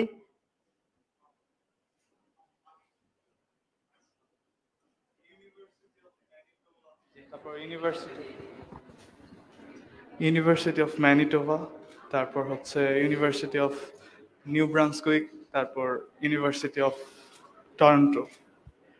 ইউনিভার্সিটি অফ নিউ ব্রান্সউইকের নাম যেহেতু উনি জানেন, তার মানে হচ্ছে উনি কানাডা নিয়ে পড়াশোনা করেছেন, কারণ এটা অনেক কঠিন একটা নাম, সব স্টুডেন্টরা জানার কথা না, কারণ এই ইউনিভার্সিটি বাংলাদেশে অতটা প্রতিনিধিত্ব করেন না কেউ, যে জন্য উনি জানেন মানে হচ্ছে উনি অনেক পড়াশোনা করেছেন কানাডায়, তাই না? উনি বোধহয় অ্যাপ্লাই করছেন, রাইট? পেন্ডামিকের মধ্যে হচ্ছে অ্যাপ্লাই করেছিলাম, অ্যাডমিশনও হয়ে গিয়েছিল, পরে হচ্ছে করোনার জন্য ভিসা ক্যান্সেল হয়েছিল। আচ্ছা, তো আপাতত যাচ্ছি না, এখন অস্ট্রেলিয়ার জন্য প্রসেসিং চলছে। আচ্ছা, নো ওয়ারি। এই যে আমি বললাম কানাডা, আমেরিকা, অস্ট্রেলিয়া, আমার মনে হয় আমাদের সম্মানিত ফয়সাল ভাই অনেক খুশি হয়ে গেছেন যেহেতু অস্ট্রেলিয়াতে চলে যাচ্ছেন। যাই হোক, ফয়সাল ভাই অস্ট্রেলিয়াকে রিপ্রেজেন্ট করছেন অনেকগুলো বিশ্ববিদ্যালয়কে, যদি আমি রিপ্রেজেন্ট করছি না কানাডার কোনো বিশ্ববিদ্যালয়কে, তো ফয়সাল ভাইয়ের ক্রেডিটে চলে গেল। আপনাকে আমি তো ইয়ে দিতে হবে, ফ্লেক্সিলোড দিতে হবে, তাহলে ফয়সাল ভাইয়ের কাছ থেকে ফ্লেক্সিলোডটা নিয়ে আপনাকে দিয়ে দিব। এনিওয়ে, আমি ফান করে কথা বলছি, কারণ হচ্ছে এটা তো দুপুর টাইম, আপনারা অনেকেই দেখছি ঝিমাচ্ছেন, এই জন্য আমি একটু ইন্টারেক্টিভ করার চেষ্টা করছি। ফর্মাল ওয়েতে কথা বলছি না, আমার মনে হয় আপনারা মাইন্ড করবেন না আশা করি। যদি এটা এই টাইম না হতো তাহলে হয়তো আমি আর একটু ফর্মাল ওয়েতে আপনাদের সাথে কথা বলতাম, এতটা ইন্টারেকশন করতাম না। হাউএভার, আমি এবার বলি, আপনাদেরকে তো অনেক প্রশ্ন করলাম, এখন আমি গ্র্যাজুয়ালি কানাডা নিয়ে অল্প কিছু সময় কথা বলে শেষ করে দিচ্ছি। আমার পরে আরো অনেক মূল্যবান বক্তব্য রাখবেন মিস্টার সালমান হায়দার ভাই, মিস্টার ফয়সাল ভাই। সো প্রথমত আমি যেটা দিয়ে স্টার্ট করেছিলাম, কানাডা হচ্ছে আপনার নর্থ আমেরিকার একটা কান্ট্রি। সো এবং বাংলাদেশি স্টুডেন্টদের মধ্যে অনেক জনপ্রিয়, কানাডাতে সব very popular. Everyone I think wants to go to Canada, right, for their higher education and for further life. So definitely Canada is a good country. আর যদি সাইজের দিক থেকে বলেন, কানাডা হচ্ছে second largest countries in the world. First largest country probably Russia, right? After that, Canada, if I'm not wrong. So plus হচ্ছে কানাডার প্রবাসীদের জন্য, যারা স্টুডেন্টরা যায় তাদের জন্য অনেক ধরনের ফ্যাসিলিটিস কানাডার গভর্নমেন্ট রেডি রেখেছেন এবং ওয়েলকাম করছেন। যেমন একটা স্টুডেন্ট যখন পড়াশোনা করতে যায়, তখন তার পড়াশোনা চলাকালীন সময়ে তারা পার্ট টাইম জব করে তার লাইফ এক্সপিরিয়েন্স গেইন করার জন্য, স্কিল ডেভেলপ করার জন্য সুযোগ দেয়। আফটার দ্যাট পড়াশোনার পরে তারা পোস্ট স্টাডি ওয়ার্ক পারমিটের একটা অপশন দেয় প্রত্যেকটা স্টুডেন্টকেই, যেটা দিয়ে স্টুডেন্টরা এক্সপিরিয়েন্স নিতে পারে এবং পরবর্তীতে যখন তারা পিআর এর জন্য আবেদন করে, ওখান থেকে আপনার পয়েন্ট অ্যাড হয়। সো কানাডা আবেদন করার জন্য, আমরা তো পিআর বা অপরচুনিটিস নিয়ে বলছি, আবেদন করার জন্য কি কি রিকোয়ারমেন্ট লাগে এটা একটু শেষ করে দিচ্ছি। বেসিক্যালি হচ্ছে, যেহেতু ইংলিশ স্পিকিং কান্ট্রি, কানাডাতে একাডেমিক রিকোয়ারমেন্টের পাশাপাশি ইংলিশ প্রফিসিয়েন্সি রিকোয়ারমেন্ট প্রয়োজন আছে, যেটা মোটামুটি অ্যাভারেজে 6, কোনো কোনো বিশ্ববিদ্যালয়ে 6.5। So there is no universities in Canada for undergrad. They require more than 6.5. So 6.5 is enough standard. For graduate program, few universities require 7 or 7.5 for few programs, not for all programs. So আমি যদি স্কলারশিপের কথা বলি, স্কলারশিপের জন্য প্রত্যেকটা বিশ্ববিদ্যালয়ে academic requirement পাশাপাশি আইএলস স্কোরের পাশাপাশি, আইএলস এর পাশাপাশি ইংলিশ প্রফিসিয়েন্সি প্রমাণ করার জন্য আরো অনেকগুলো মাধ্যম আছে, যেমন পিটিই, তারপর হচ্ছে আইএলস তো আছেই, ডুলিঙ্গো, অথবা সাম আদার ইংলিশ ল্যাঙ্গুয়েজ প্রফিসিয়েন্সি টেস্ট আছে ইন্টারনালি। অ্যান্ড দেন হচ্ছে কারো যদি এক্সট্রা কারিকুলার অ্যাক্টিভিটিস থাকে, সে ফর এক্সাম্পল ভলেন্টারি ওয়ার্ক করার, যেমন আমাদের দেশে আছে প্রথম আলো বন্ধু সভা অথবা বিভিন্ন ক্লাবস লাইক লিউ ক্লাব, এদের সাথে যখন অ্যাক্টিভিটিস থাকে সোশ্যাল ওয়ার্ক করার, তখন ইউনিভার্সিটিগুলো তাদেরকে স্কলারশিপ দেওয়ার জন্য, ইউনিভার্সিটিতে স্কলারশিপ রয়েছে বাট আবেদন করতে হবে, আবেদন করলে স্কলারশিপ পাওয়া যায়। সো স্কলারশিপগুলো মোস্টলি দেয় হচ্ছে কানাডার ফিউ টপ র্যাঙ্কস বিশ্ববিদ্যালয়, যেমন ধরেন ইউনিভার্সিটি অফ ব্রিটিশ কলাম্বিয়া, তারপর হচ্ছে আপনার ক্যালগারি ইউনিভার্সিটি, দেন হচ্ছে আপনার ইউনিভার্সিটি অফ ম্যানিটোবা। এই বিশ্ববিদ্যালয়গুলো, আরো বেশ কিছু বিশ্ববিদ্যালয় আছে যারা স্কলারশিপ অফার করে থাকে। তো বাংলাদেশি স্টুডেন্টদের মধ্যে বেশি পপুলার হচ্ছে ইউনিভার্সিটি অফ ব্রিটিশ কলাম্বিয়া। ওখানকার পড়াশোনার মান তো আছে, ডেফিনেটলি ওয়ার্ল্ড র্যাঙ্কিং এ আছে। এন্ড দেন হচ্ছে living standard very good in the British Columbia, especially in Vancouver also. So after that আপনি হচ্ছে আবেদন করতে পারবেন একাডেমিক, আইএলস সবকিছু রিকোয়ারমেন্ট ফুলফিল করলে। ভিসার আবেদন করতে হয় স্টুডেন্টদেরকে। ভিসা আবেদন করার জন্য তাদের স্পন্সর প্রয়োজন হয়, একজন যিনি তার ফাইন্যান্স করবেন, যেটা আমেরিকাতেও লাগে, অস্ট্রেলিয়াতেও লাগে, সেম গোজ টু কানাডা। তো আবেদন করার জন্য তার সোর্স অফ ফান্ড কোথা থেকে আসে, এই জিনিসগুলোকে অ্যাড করে প্রপারলি যদি অ্যাপ্লাই করা যায়, কানাডিয়ান ইমিগ্রেশন অফিসাররা বসে আছেন ভিসা দেওয়ার জন্য। এখন আমাদের টার্গেট করতে হবে যে আমরা কিভাবে তাদের কাছ থেকে ভিসাটা পাওয়ার জন্য আবেদন করতে পারি, সেই জন্যই দরকার হয় একজন এক্সপার্ট গাইডেন্স। সো এই এক্সপার্ট গাইডেন্স হচ্ছে admission.ac. I believe admission.ac has very professional team member who can help you and all the way to your process, right? And then অনেকেরই হয়তো প্রশ্ন থাকতে পারে যে কানাডায় গিয়ে আমি কিভাবে ভিসা পাওয়ার পর আমি কিভাবে ওখানে অ্যাকোমোডেশন অ্যারেঞ্জ করবো। অ্যাকোমোডেশন অ্যারেঞ্জ করার জন্য ইউনিভার্সিটি টিম অনেক সহযোগিতা করে, অথবা পূর্বে যারা গিয়েছে ওই স্টুডেন্টগুলো অনেক সহযোগিতা করে থাকে। দেন হচ্ছে পড়াশোনা চলতে থাকলো, পড়াশোনা চলাকালীন স্টুডেন্টরা পার্ট টাইম জব করে পড়াশোনা করে, আফটার দ্যাট তাদের জন্য কোআপ বলে একটা প্রোগ্রাম আছে, যেটা হচ্ছে ইউনিভার্সিটির মধ্য থেকে পড়াশোনার মাঝখানে আপনি চাইলে 6 মাস ফুল টাইম জব করতে পারেন through co-op programme. And after co-op programme আপনি পোস্ট স্টাডি ওয়ার্ক পারমিট পেতে পারেন 2 বছর 3 বছর ওভাবে।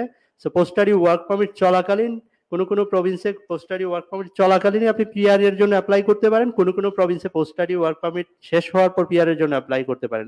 এখন আমাদের আসবে হচ্ছে কোথায় গেলে আমি তাড়াতাড়ি সেটেল হতে পারবো বা পিআরের জন্য আবেদন করতে পারবো, যদিও এগুলো পাবলিকলি বলার যে কথা না এই তথ্য, বিকজ হচ্ছে ইট ইজ ফুললি আপনার হচ্ছে কানাডিয়ান ইমিগ্রেশনের ইনফরমেশন, সেটা আমরা পাবলিকলি বলার রাইট নেই। তারপর আমি শেয়ার করছি আপনাদের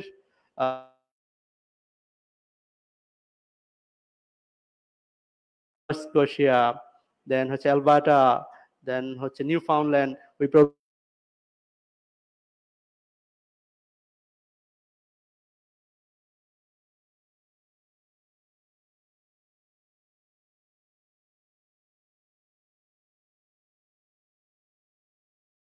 ওখানে সেটেল হতে পারে। আমি সব কিছু মানে আপনার হচ্ছে স্টুডেন্টদের ফ্যাসিলিটিস নিয়ে কথা বলছি, এডুকেশনের কোয়ালিটি নিয়ে কথা বলছি না। এটার কারণ হচ্ছে কানাডার এডুকেশনের কোয়ালিটি সম্পর্কে আমার মনে হয় সবাই জানেন, one of the very good ranked country even for higher education. যে 4টা কান্ট্রির কথা তো আমি বললামই।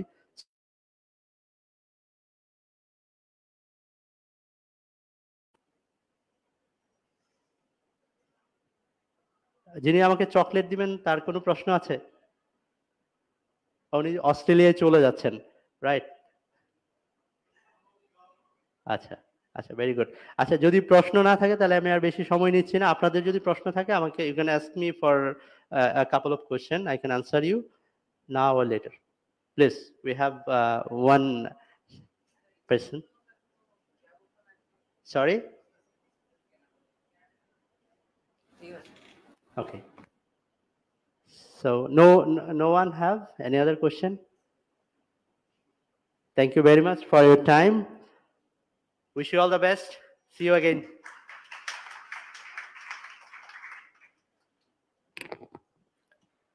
ধন্যবাদ আরিফুল আলম স্যার আপনার মূল্যবান বক্তব্যের জন্য। এ পর্যায়ে আমি Faisal Khan, senior business development manager, GSP Australia, স্যারকে বিনীতভাবে অনুরোধ জানাচ্ছি তার সংক্ষিপ্ত প্রেজেন্টেশনের জন্য। Please sir, come on stage.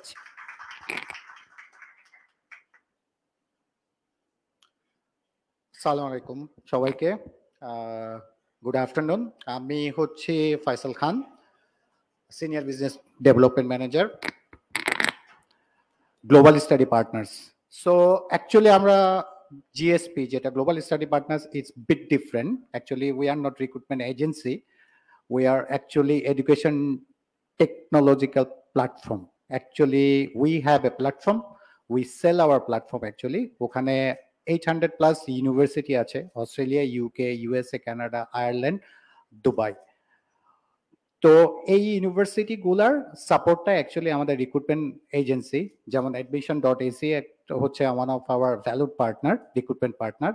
So ওনারা আসলে আমাদের এই প্ল্যাটফর্মটা ইউজ করে আপনাদেরকে সেবাটা দিয়ে থাকে। So we are very specially, we are very skill in Australia. So অস্ট্রেলিয়ার ব্যাপারে যে ব্যাপারটা বলবো, সো যেটা থেকে আমি শুরু করতেছি, অ্যাজ এ স্টাডি ডেস্টিনেশন অস্ট্রেলিয়াকে আপনি কিভাবে দেখেন। ওকে, সো নুরুজ্জামান ভাই ছিল এখানে, তারপরে আরিফ ভাই, ওনারা কানাডা এবং ইউকে নিয়ে বলছে। সো আমি actually Australia as a study destination, এটা নিয়ে কিছু জিনিস বলি। সো আপনি যখন বাইরে পড়তে যাবেন তখন আপনাকে কিছু কিছু জিনিসকে ইম্পর্টেন্স আপনাকে কনসার্ন হতে হবে। তার মধ্যে 1 নাম্বার হচ্ছে যে এজ এ কান্ট্রি এটা অস্ট্রেলিয়াটা কিরকম, কান্ট্রিটা কিরকম। তারপরে হচ্ছে গিয়ে স্ট্যান্ডার্ড অফ এডুকেশন, যে কোয়ালিটিটা আপনি ওখানে যে একটা টাকা ইনভেস্ট করবেন পড়াশোনার জন্য, সো এটার আসলে কোয়ালিটিটা কিরকম, এটা একটা ইম্পর্টেন্ট জিনিস।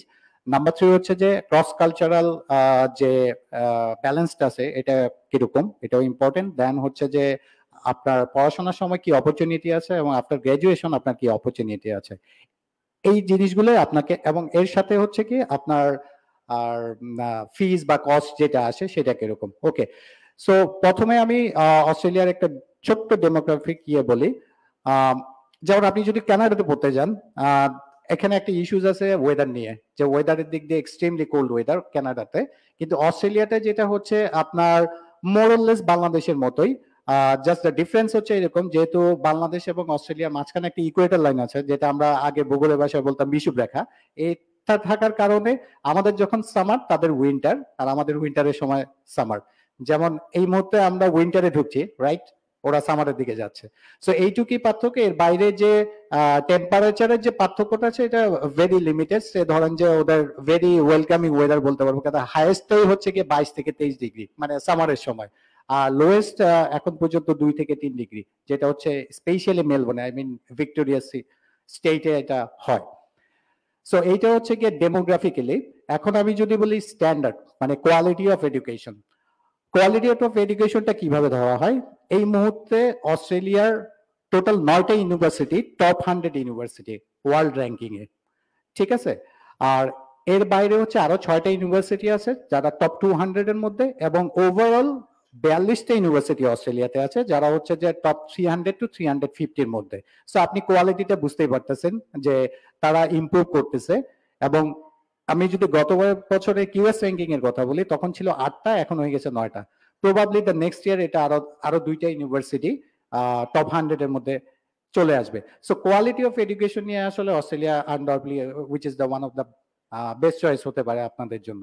তারপরে যদি আমি চিন্তা করি যে আপনি যখন ওখানে পড়াশোনা করবেন, পড়াশোনার সময় যে ব্যাপারগুলো আছে যেমন লিভিং স্ট্যান্ডার্ড, তারপরে হচ্ছে গিয়ে ক্রস কালচারাল ব্যালেন্সের যে ব্যাপারটা, এখানে living standard is very high, কারণ অস্ট্রেলিয়ার ব্যাপারটা একটু different. It is not like the UK and Canada.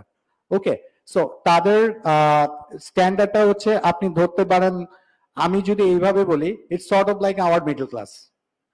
Okay, but because of their standard of economy and everything, তাদের অনেক ফ্যাসিলিটিস আছে, যে ফ্যাসিলিটিসটার কিছু কিছু অংশ আপনার স্টুডেন্টরাও পেয়ে থাকে। যেমন ফর এক্সাম্পল, আপনি যখন যাবেন এখান থেকে, আপনার যে মেডিকেল ইন্স্যুরেন্সটা করে যেতে হবে, যেটা বাধ্যতামূলক, এখানে আপনি অনেক ফ্যাসিলিটিস পাবেন which is sort of like free. Another যেটা হচ্ছে যে আপনার যে ইফ আই নো আপনারা এখন ওই পর্যায়ে যান নাই, যারা ম্যারিড কাপল যায়, ইন দ্যাট কেস যারা রিসার্চে যায়, তাদের বাচ্চাদের পড়াশোনাও কিন্তু ফ্রি। ওকে, সো তারপরে যেটা হচ্ছে ক্রস কালচারাল ব্যালেন্স। আমরা অনেকেই বলি it is a multicultural country, but why it is important, ঠিক আছে? এই জিনিসটা বুঝতে হবে যে ক্রস কালচারাল যে ব্যালেন্সটা থাকবে এটা কেন ইম্পর্টেন্ট। কারণ এটা ইম্পর্টেন্ট হচ্ছে এই ক্রস কালচারাল ব্যালেন্সটাই কিন্তু আপনাদের এনশিওর করবে একজন ইন্টারন্যাশনাল স্টুডেন্টের সিকিউরিটি। সে ধরেন যদি ক্রস কালচারাল ব্যালেন্সটা না থাকে, ইন দ্যাট কেস কি হবে, সে ফর একটা রিজিয়ন থেকে হয়তো বা কোনো একটা, সে ধরেন ইন্ডিয়া থেকে স্টুডেন্টের সংখ্যা যদি বেড়ে যায় আর বাংলাদেশ থেকে কমে যায় বা পাকিস্তান থেকে কমে যায় বা নেপাল থেকে কমে যায়, ইন দ্যাট কেস কারা ডোমিনেট করবে আপনাকে? ইন্ডিয়া ডোমিনেট করবে, তাই না? স্যার ওইখানে কিন্তু রেসিজমের ইস্যু আসবে এবং ওইটাই কিন্তু সিকিউরিটি ইস্যু। কিন্তু অস্ট্রেলিয়া এটা খুব স্ট্রিক্টলি মেনটেন করে, বিকজ দেয়ার ইসোস রুল বলে একটা জিনিস আছে ইন্টারন্যাশনাল স্টুডেন্টের জন্য এবং ইন্টারন্যাশনাল স্টুডেন্ট যারা রিক্রুট করবে যেসব ইনস্টিটিউট পার্টনার আছে তাদের জন্য। ওকে, সো এইখানে আপনি ইউকে তে দেখবেন বা কানাডাতে দেখবেন একটা ইউনিভার্সিটি একটা রিজন থেকে আনলিমিটেড স্টুডেন্ট নিয়ে নিচ্ছে, বাট এটা অস্ট্রেলিয়াতে সম্ভব না। কারণ এইখানে যে জিনিসটা হয় সেটা হচ্ছে গিয়ে ওদের একটা নির্দিষ্ট ইয়ে থাকে, সে ধরেন ব্যালেন্স থাকে, যেটা হচ্ছে ইন্ডিয়া থেকে আমাদের এই পরিমাণ স্টুডেন্ট আসবে, বাংলাদেশ থেকে এই পরিমাণ স্টুডেন্ট আসবে, নেপাল থেকে এই পরিমাণ স্টুডেন্ট আসবে, বা চায়না থেকে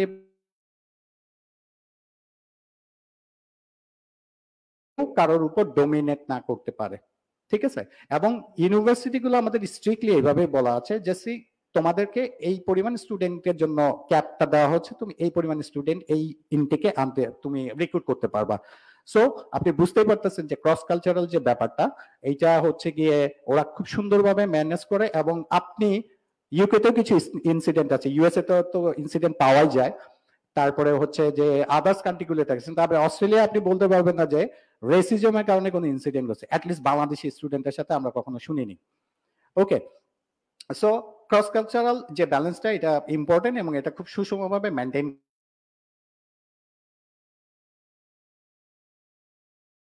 গ্র্যাজুয়েশনের পরে এবং আগে কি সুবিধাটা? ইকোনমিক্যালে আপনি আপনাকে কি কেউ বলতে পারবেন মেড ইন অস্ট্রেলিয়া নামে কোনো কিছু প্রোডাক্ট আপনারা দেখছেন এই পর্যন্ত? দেখেন নাই। কারণ হচ্ছে তারা আসলে অস্ট্রেলিয়ার ইকোনমিটা আসলে হেভি ইন্ডাস্ট্রি বেসড না। হেভি ইন্ডাস্ট্রি বলতে আপনি যেমন বলতে পারেন যে আমাদের যেমন আছে গার্মেন্ট ইন্ডাস্ট্রি আছে, তারপর হচ্ছে আমাদের মেডিসিনের ইন্ডাস্ট্রি আছে, এগুলো হচ্ছে হেভি ইন্ডাস্ট্রি। কিন্তু অস্ট্রেলিয়া আসলে এই ধরনের কোনো ইন্ডাস্ট্রি নাই। ওদের হেভি ইন্ডাস্ট্রি মাত্র দুইটা, একটা হচ্ছে গিয়ে ওদের ইউরেনিয়াম মাইনের, আরেকটা হচ্ছে গিয়ে তাদের রিয়েল এস্টেট বিজনেস। ওকে, সো এইটা অ্যাকচুয়ালি টোটাল ইকোনমিকের অনলি 7%, কিন্তু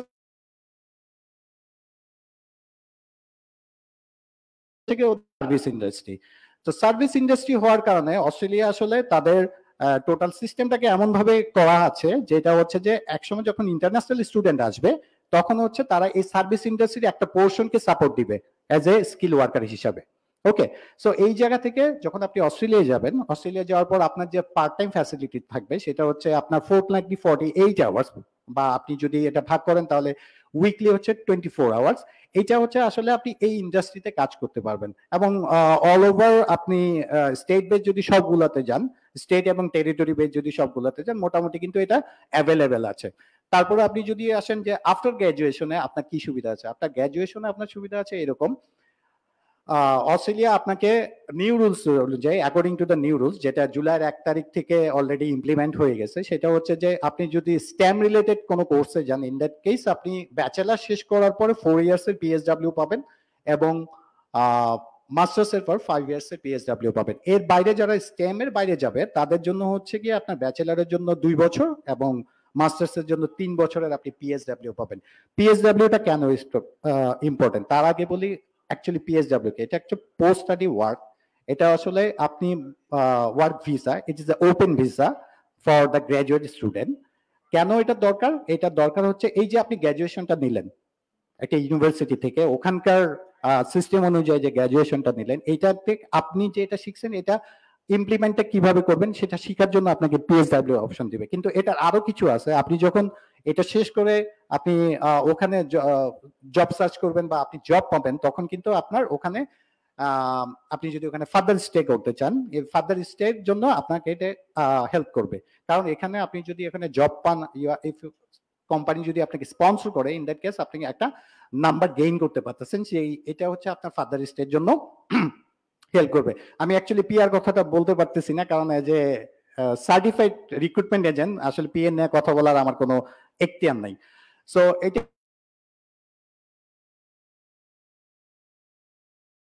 আপনার যেটা হচ্ছে যে টোটাল অস্ট্রেলিয়ার ব্যাপারে কি কি আপনি ফ্যাসিলিটি পাচ্ছেন। এর বাইরে হচ্ছে আমি যদি স্কলারশিপে আছি, স্কলারশিপ ব্যাপারটা এরকম, অস্ট্রেলিয়ার আউট অফ 42 ইউনিভার্সিটি হচ্ছে গিয়ে আপনাকে স্কলারশিপ দিচ্ছে for guaranteed scholarship.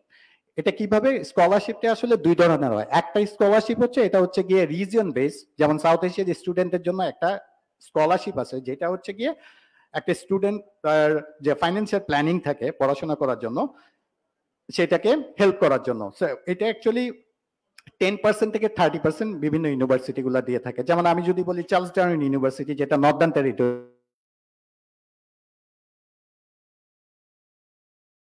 Swinburne university, তারা আপনাকে 30% স্কলারশিপ অটোমেটিক্যালি দিবে। কিন্তু এর বাইরেও আরেকটা স্কলারশিপ আছে যেটা হচ্ছে আপ টু 100%, সেটা হচ্ছে মেরিট বেস স্কলারশিপ। আরেকটা হচ্ছে যে ভিসির হাতে, ওই দেশের যে ভাইস চ্যান্সেলর যারা আছেন তাদের হাতে গভর্নমেন্টের কিছু স্কলারশিপ থাকে। সো যারা এক্সট্রা অর্ডিনারি রেজাল্ট করে বা যাদের এক্সট্রা অর্ডিনারি অ্যাচিভমেন্ট আছে, তাদের যে স্টুডেন্টের যে জার্নিটা আছে এর মধ্যে, ইন দ্যাট কেস তারা হচ্ছে কি সেই স্কলারশিপটা অ্যাভেল করতে পারে। আমরা লাস্ট ফেব্রুয়ারিতে আমরা 2 জন স্টুডেন্ট বাংলাদেশ থেকে ব্যাচেলারে পড়তে গেছে ইউনিভার্সিটি অফ টেকনোলজি সিডনিতে, ফুল ফান্ডেড, মানে 100% স্কলারশিপ নিয়ে, এবং 2টা স্টুডেন্টই ইঞ্জিনিয়ারিং এ পড়তে গেছে। এবং দিস ইয়ার আমরা আরেকটা ছেলেকে নিয়ে ট্রাই করতেছি টু গেট 100% স্কলারশিপ। সো আমাদের দিক থেকে যারা আপনারা এক্সট্রা অর্ডিনারি আছেন, don't worry, just come to us. আপনার কিভাবে এটা প্রসেস করতে হয়, আপনি ভিসি স্কলারশিপ বা মেরিট বেস স্কলারশিপের জন্য কিভাবে ট্রাই করবেন সেটার যে ওয়েটা আছে, কারণ ইট ইজ নট ইজি। আপনি গিয়ে বললেই হবে না যে আপনি 30% যে স্কলারশিপ আপনার অ্যাপ্লিকেশনের সাথে অটোমেটিক চলে আসবে, কিন্তু আপনি যখন 100% স্কলারশিপ বা 50% স্কলারশিপে যাবেন, এর জন্য আপনাকে কিছু এফোর্ট দিতে হবে। এই এফোর্টটা কিভাবে হবে, এইটার যে গাইডলাইনটা, সেটা থ্রু অ্যাডমিশন এসির মাধ্যমে আমরা এটা আপনাকে জানাবো। এর বাইরে হচ্ছে ডিকিন ইউনিভার্সিটি, যেটা শুধু বাংলাদেশি স্টুডেন্টের জন্য তাদের একটা 100% স্কলারশিপ আছে। সো আপনার যাদের স্কলারশিপ নিয়ে পড়াশোনা করার ইচ্ছা, তারা আপনি আসলে অ্যাডমিশন এসিতে যোগাযোগ করতে পারেন। ঠিক আছে, সো এইটা হচ্ছে গিয়ে টোটাল অস্ট্রেলিয়া। এরপরে আসে আপনার এডুকেশন সিস্টেম, কি কি অপরচুনিটি আছে, আসলে আপনি কি কি পড়তে পারবেন অস্ট্রেলিয়াতে। আসলে বাংলাদেশ থেকে যে স্টুডেন্টরা যায় সেটা হচ্ছে কি আপনার আন্ডারগ্রেডে যায়, পোস্ট গ্রেডে যায়, পোস্ট গ্রেডে আবার দুইটা পার্ট আছে। পোস্ট গ্রেডের একটা পার্ট হচ্ছে কি কোর্স ওয়ার্ক, আর একটা হচ্ছে কি research. So course work, what is course work? Course যেটা হচ্ছে যে যেটা আপনি কেরিয়ার ফোকাস যারা আপনি যাচ্ছেন গেট এ গুড ডিগ্রি আর আই উইল ট্রাই ফর একটা ভালো চাকরির জন্য আপনি ট্রাই করবেন, তাদের জন্য হচ্ছে টপ কোর্স যেটা বা কোর্স ওয়ার্ক বলি সেটা। আর রিসার্চ বেস হচ্ছে যাদের ইন্টারেস্ট হচ্ছে কি গবেষণাতে, তাদের জন্য। সো বোথ আপনার জন্য দুইটা কোর্সই ওপেন আছে। এটা ডিপেন্ড করে হচ্ছে যে আপনি কোনটা চান, আপনি কোনটাতে কমফোর্ট জোনে আছেন, এটা হচ্ছে important. So most of the student আসলে কোর্স ওয়ার্কে যায়। আর কিছু স্টুডেন্ট আছে বাংলাদেশ থেকে স্পেশালি যারা এগ্রিকালচার বেস, যারা এগ্রিকালচার নিয়ে পড়াশোনা করে, তাদের জন্য একটা ভালো অপরচুনিটি আছে। এর বাইরে যারা আপনারা এখানে যদি কেউ থাকেন যে সাইবার সিকিউরিটি নিয়ে কাজ করতেছেন বা ডাটা নিয়ে কাজ করছেন, ডাটা অ্যানালাইসিস বা বিগ ডাটা নিয়ে কাজ করতেছেন, তাদের জন্য একটা ভালো অপরচুনিটি আছে। স্পেশালি আমি আপনাকে কয়েকটা ইউনিভার্সিটি বলতে পারি যারা রিসার্চ নিয়ে কাজ করবেন। সেটা একটা হচ্ছে ইউনিভার্সিটি অফ টেকনোলজি সিডনি, আপনি ইউনিভার্সিটি অফ কুইন্সল্যান্ডে ট্রাই করতে পারেন, আপনি অস্ট্রেলিয়ান ন্যাশনাল ইউনিভার্সিটি। এই ইউনিভার্সিটিগুলো আসলে এগ্রিকালচার, ও আরেকটা ইউনিভার্সিটি আমি ভুলে গেছি, সেটা হচ্ছে university of western Australia. So যারা আসলে সোফার আমরা এখন পর্যন্ত দেখছি যে ডেফিনেটলি ইউনিভার্সিটিটা আছে ভেরি গুড ইন আইটি, কারণ আমাদের যত স্টুডেন্ট আমরা এখন পর্যন্ত পাচ্ছি সবাই কম্পিউটার সায়েন্স থেকে আসছেন। সো এদের মধ্যে যদি আপনাদের কোনো স্পেশালাইজেশন থাকে এরকম যে আপনি সাইবার সিকিউরিটি নিয়ে পড়বেন বা ডেটা নিয়ে কাজ করার ইচ্ছা আছে, please come to admission AC, আপনাদের অনেক অনেক অপরচুনিটি আছে এটা নিয়ে। সো আর আরেকটা জিনিস হচ্ছে যে হ্যাঁ, আপনাদের বোধহয় হয়তো বা এমন হতে পারে যে আপনার ব্যাচেলারের রেজাল্ট আসলে খুব একটা ভালো হয় নাই, এমন হতেই পারে, যেমন আমার নিজের ব্যাচেলারের রেজাল্টও খুব খারাপ, ঠিক আছে। সো এই ক্ষেত্রে কি হবে? এই ক্ষেত্রে ফ্রাস্ট্রেশনের কোনো ইয়ে নাই, কারণ অস্ট্রেলিয়াতে ইভেন ইউকেতেও এই ব্যবস্থাটা আছে, আমি মানা করবো না। সেটা হচ্ছে যে একটা পাথওয়ে আছে। পাথওয়েটা হচ্ছে গিয়ে যেহেতু আপনার ডিরেক্ট মিট হচ্ছে না মাস্টার্সের জন্য বা ব্যাচেলারের জন্য, ইন দ্যাট কেস আপনি পাথওয়ে নিয়ে যেতে পারেন। But the difference between UK আর অস্ট্রেলিয়ার মধ্যে পার্থক্যটা হচ্ছে ইউকেতে আপনি পাথওয়েটা নিলে আপনাকে এডিশনাল পড়াশোনা করতে হবে এবং এডিশনাল কস্ট বিয়ার করতে হবে। বাট আমি যদি অস্ট্রেলিয়ার কথা চিন্তা করি তাহলে আপনাকে আসলে এডিশনাল কস্ট না। সে ধরেন আপনি মাস্টার্সে পড়তে যাচ্ছেন, আপনি ডাইরেক্ট এন্ট্রি রিকোয়ারমেন্ট মিট করতেছেন না, এই ক্ষেত্রে আপনাকে যেটা করবে ওদেরকে বলে মাস্টার্স কোয়ালিফাইং কোর্স বলে। সো ইউজুয়ালি মাস্টার্সটা হচ্ছে গিয়ে 2 বছরের হয়, 4টা সেমিস্টার থাকে। আপনি প্রথম সেমিস্টারটা এমকিউবি বা কোয়ালিফাইং কোর্স হিসেবে পড়বেন, বাকি 3 সেমিস্টার আসলে মাস্টার্সে পড়বেন। সো অ্যাকচুয়ালি আপনি পাথওয়েতেও পড়লে আপনাকে কিন্তু 2 বছরই পড়াশোনা করতে হচ্ছে। সেম হচ্ছে গিয়ে আপনি যদি ইন্ডিয়া থেকে আপনি জয়েন করবেন, ঠিক আছে। সো এই হচ্ছে গিয়ে টোটাল অস্ট্রেলিয়া। এবং অস্ট্রেলিয়া বলতে থাকলে অনেক কিছু বলা যায়। সো এই পর্যায়ে যদি আপনাদের কারো যদি কোনো কোশ্চেন থাকে, I am happy to answer. জি প্লিজ। হ্যালো, জি আমি অস্ট্রেলিয়া অলরেডি 2বার অ্যাপ্লাই করছি। ওকে, বাট 2বার রিজেক্ট হয়েছে। এখন কি আমি 3rd টাইম অ্যাপ্লাই করলে কি মানে ভিসা হওয়ার সুযোগ আছে কোনো? না, এটা আসলে সম্ভব না। কেন সম্ভব না আমি বলি। আপনি 2বার রিফিউজ হয়েছেন ভিসা, এরকম কিছু? আচ্ছা, এটা অ্যাকচুয়ালি রিজনটা ফাইন্ড করতে হবে যে কেন আপনি বারবার রিফিউজ হয়েছেন। ভিসার ক্ষেত্রে যে জিনিসটা হচ্ছে মোস্ট ইম্পর্টেন্ট হচ্ছে আপনার ইন্টেনশনটা। ইন্টেনশন মানে হচ্ছে আপনি যে পড়তে যাচ্ছেন আপনি কি রাইট কোর্স চয়েসটা করছেন কিনা, এবং এই কোর্সটা চয়েস করার পরে আপনার আসলে আউটকামসটা কি। আমি আইটি চয়েস করছিলাম। আইটি চয়েস করছিলেন, ওকে, কিন্তু আপনার হ্যাঁ আমি মানে কলেজে অ্যাপ্লাই করছিলাম, ইউনিভার্সিটিতে অ্যাপ্লাই করি নাই। দ্যাট ইজ দ্য প্রবলেম, কারণ আপনি অলরেডি আপনি ইউনিভার্সিটি লেভেলে পড়াশোনা করতেছেন, আপনি তো এখন ভেটে পড়তে যেতে পারেন না। আপনি কি এখন আপনি চিন্তা করেন বাংলাদেশে কোনো আপনি পলিটিক্যাল ডিপ্লোমাতে ভর্তি হবেন না, তো ওখানে কেন ভর্তি হতে গেছেন? সেটাই বললাম, আপনার কোর্স চয়েস রং ছিল। এবং এই মুহূর্তে আমি বলবো ফিনিশ ইউর ব্যাচেলর, দেন আপনি মাস্টার্সের জন্য ট্রাই করেন। Thank you. Anybody?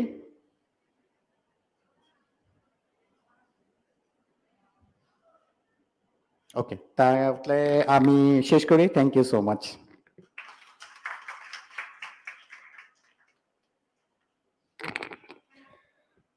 ধন্যবাদ ফয়সাল খান স্যার আপনার বক্তব্য এত সুন্দরভাবে উপস্থাপনের জন্য। এ পর্যায়ে মঞ্চে ডেকে নিচ্ছি Salman Haider, former director, climate change and environment embassy of the federal republic of Germany, Dhaka. Please sir. Thank you.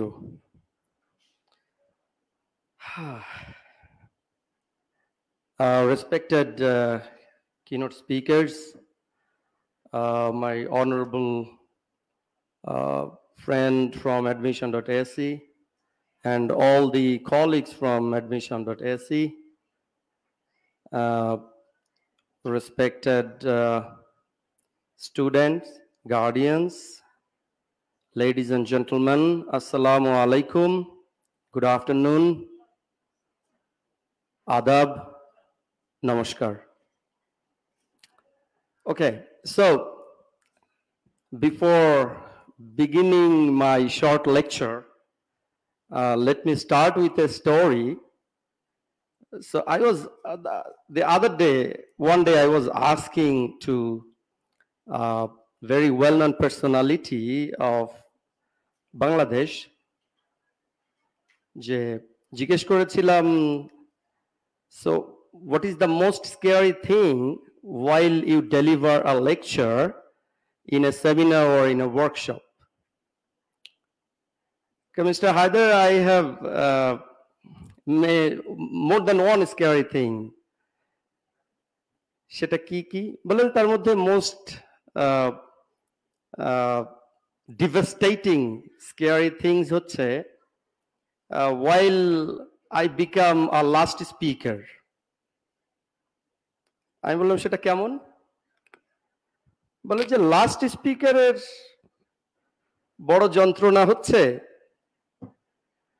যে আমার পূর্ববর্তী বক্তারা যখন ওই সাবজেক্ট ম্যাটার সম্পর্কে দর্শকদেরকে বলতে বলতে বলতে বলতে সব শেষ করে দেয়, এরপরে পিছন দিক থেকে দর্শকরা সব চলে যেতে যেতে থাকে।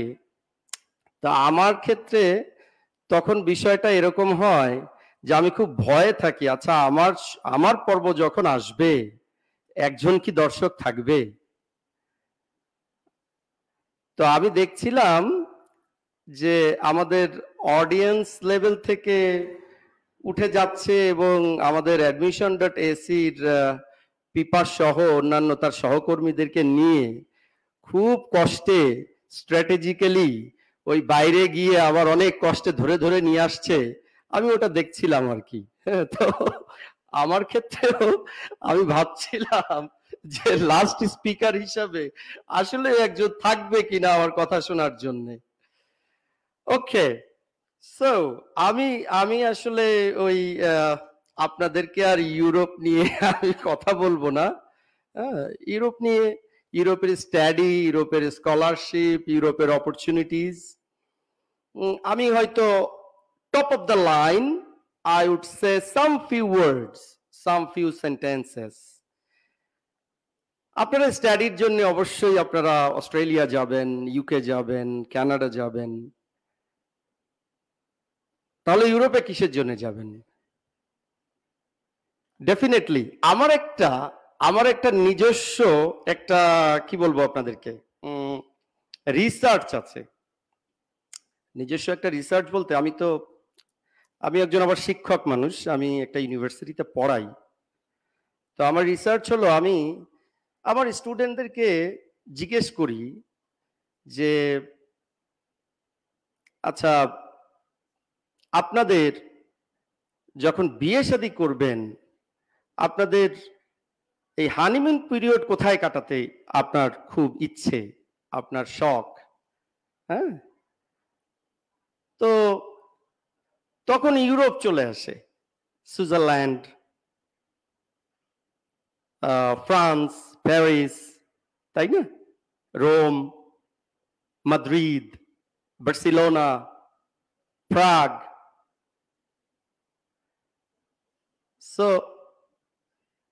তো সেটা আপনাদের কিন্তু একটা ভালো ডেস্টিনেশন হতে পারে। এখনো হয়তো অনেকেই বিয়ে শাদী করেননি, বাট গার্লফ্রেন্ড বয়ফ্রেন্ড তো নিশ্চয়ই আছে। তো সেই ক্ষেত্রে ওই হানিমুন পিরিয়ডের জন্য হলেও কিন্তু ইউরোপ কিন্তু একটা ভালো ডেস্টিনেশন হতে পারে।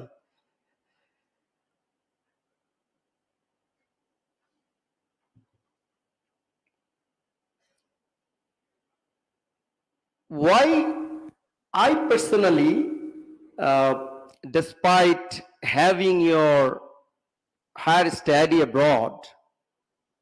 So why you choose Europe as your destination?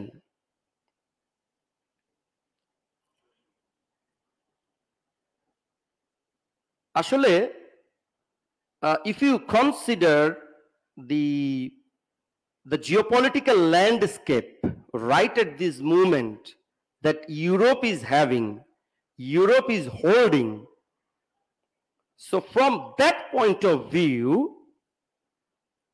আমার কাছে মনে হয় আপনারা ইউরোপকে কনসিডার করতে পারেন to have your further study. এবং সর্বপ্রথমে আমাদের মেজবাহ ভাই তখন একটা কথা বলে গিয়েছেন যে হায়ার স্টাডির ব্যাপারে, এবং হায়ার স্টাডিটা আমি মনে করি আমি যখন আমার স্টুডেন্টদের সাথে কথা বলি, আপনি যেখানেই যান না কেন অ্যাটলিস্ট জীবনে একটা ডিগ্রি, অন্তত একটা ডিগ্রি আপনি বিদেশ থেকে নেবেন, হোক না সেটা India, just in case, just as an example.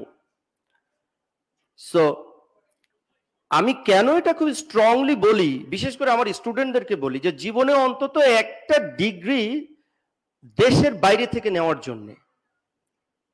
আমার পূর্ববর্তী বক্তারা তাদের কথার মধ্যে কিন্তু একটা কমন একটা সূত্র কিন্তু ওনারা রেখে গেছেন, একটা কমন কথা রেখে গেছেন, এই যে এক্সপেরিয়েন্সিং দি cross-cultural experience,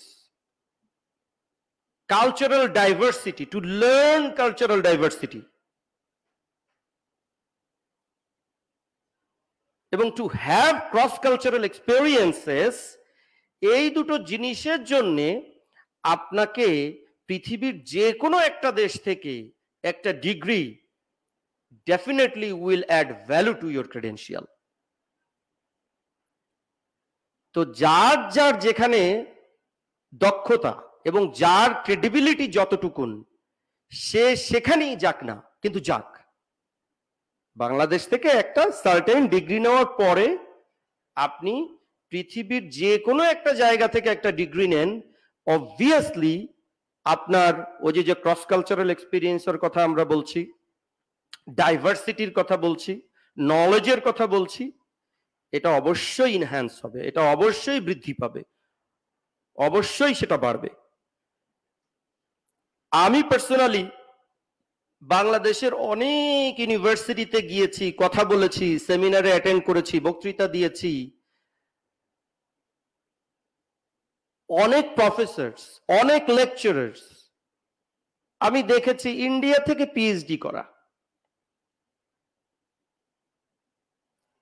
ইদানিং মালয়েশিয়া থেকে মাস্টার্স করে পিএইচডি করে বাংলাদেশে এসে ক্যারিয়ার করছে, ইউনিভার্সিটিতে পড়াচ্ছে, না হলে কর্পোরেটে জব করছে, ব্যাংকে জব করছে। সো বাই সেইং দিস, আমি আপনাদেরকে যেটা বলতে চাই, আমি তাদেরকে বলতে চাই, those aspiring students planning or wishing to have their further study abroad, যার যার জায়গা থেকে, যার যার ক্রেডিবিলিটির জায়গা থেকে আপনি যেখানেই পারেন না কেন, আপনি অস্ট্রেলিয়াতে যেতে আপনার সক্ষমতা নেই, আপনি মালয়েশিয়া যান, আপনি ইন্ডিয়া যান। বলার উদ্দেশ্য হচ্ছে অন্তত একটা ডিগ্রি দেশের বাইরে থেকে নেওয়ার চেষ্টাটা করা।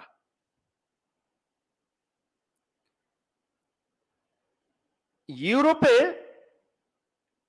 সবচাইতে বড় যে সুবিধাটা আমি ব্যক্তিগতভাবে মনে করি, এবং আমি খুব স্ট্রংলি আমি স্টুডেন্টদেরকে এই কথাটা বলি, বলার চেষ্টা করি সবাইকে, যে ইউরোপ হচ্ছে এমন একটা ডেস্টিনেশন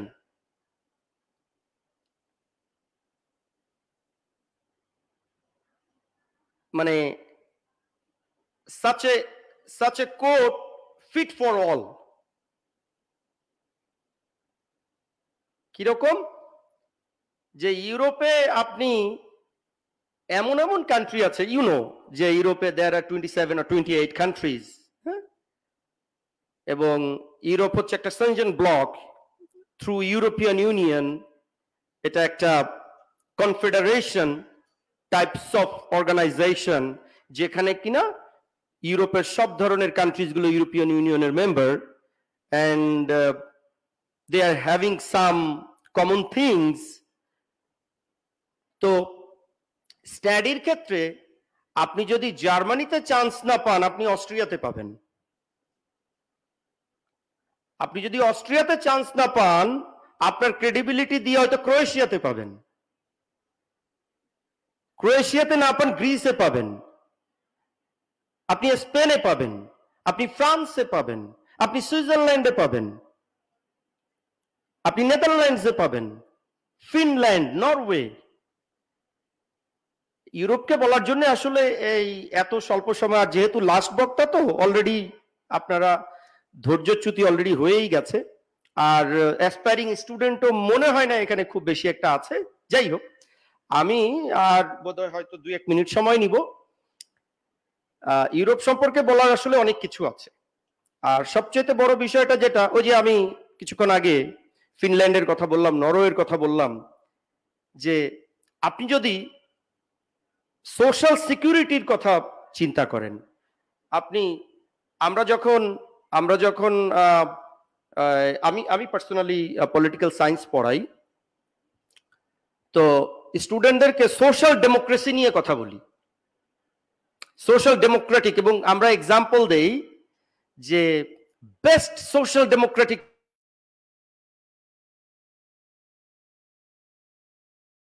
পৃথিবীর অনেক দেশ। আপনি কিন্তু ইন এ সেন্স অস্ট্রেলিয়াকে you can consider as a social democratic country, আপনি কানাডাকে can consider as a social democratic country, আপনি ইউএসএ কে can consider as a social democratic country. কিন্তু আমরা যখন as a teacher of a political science, আমরা যখন স্টুডেন্টদেরকে বলি সোশ্যাল ডেমোক্রেটিক কান্ট্রির বেস্ট এক্সাম্পল, তখন কিন্তু ওই স্ক্যান্ডিনেভিয়ান কান্ট্রিগুলোর কথা বলি, আমরা তখন ওই ফিনল্যান্ডের কথা বলি, আমরা তখন ওই নরওয়ের কথা বলি, আমরা ডেনমার্কের কথা বলি। So these are the countries, যেটা বললাম যে ইউরোপের এতগুলো কান্ট্রি, আপনার যে ক্রেডিবিলিটি, আপনি এসএসসি কমপ্লিট করেছেন, 10 বছরের experience, you will find your destination in Europe, I am telling you. Matric pass করেছেন 10 বছর আগে, ভ্যারেন্ডা বাজাচ্ছেন, ভেগাবন্ড, নিরাশ হওয়ার কিছু নেই।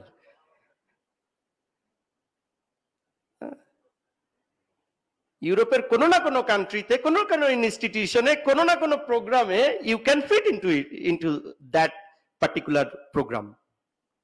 সো ওই কারণে আমি শুরুতে যে কথাটা বলেছিলাম যে ইউরোপ আসলে এমন একটা ডেস্টিনেশন, এমন একটা জায়গা, যে যেখানে কেউ কোনো না কোনো ভাবে নিজেকে সেট করতে পারবে, নিজেকে সেট করে নিতে পারবে। ইউরোপ এমন একটা জায়গা। একটা সময়ে আজ থেকে লেটস সে 10-11 বছর আগে, ইভেন এটা না, আমি আপনাদেরকে অনেক কেস স্টাডি বলতে পারবো, অনেক, এটা মানে এই রাত হয়ে যাবে, বাট আমি এত সময় নিব না। আমি আর হয়তো 2-3 মিনিট তো নিতে পারি না। ওকে, সো মানে আমি অনেক কেস স্টাডি আপনাদেরকে শোনাতে পারবো। তো দু একটা আমি বলি যে এমন যেই ডেস্টিনেশন, বা আমি যদি ফর এক্সাম্পল আমি যদি জার্মানির কথা ধরি,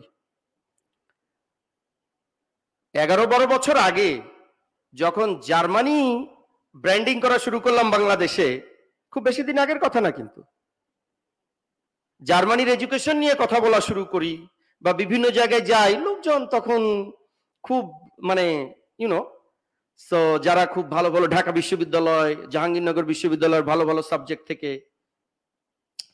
ময়মনসিংহ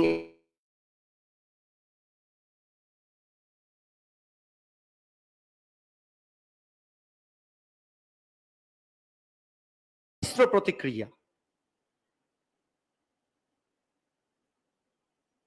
কিন্তু look at the scenario now today, হ্যাঁ, যে এবং জার্মানিতে তখন আমরা দেখেছি 10, 11, 12 বছর আগে, 15 বছর আগে খুব মিডিওকার টাইপের স্টুডেন্ট হ্যাভিং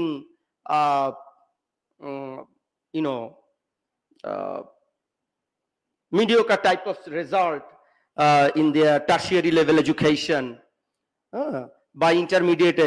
জার্মানিতে এমনও গেছে ইন্টারমিডিয়েট পাস করে জার্মানিতে গিয়েছে 2010 থেকে 2014 পর্যন্ত 4 বছর শত শত।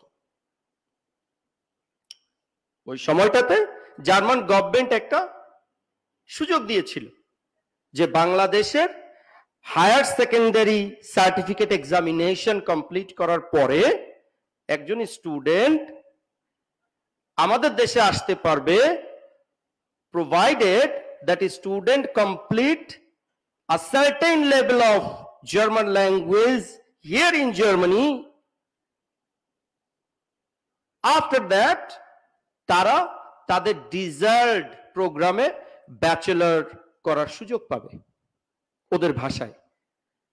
তো যার কারণে 2010 থেকে 2014 আর ওই পিরিয়ডটাতে আমি জার্মান এম্বাসিতে ছিলাম।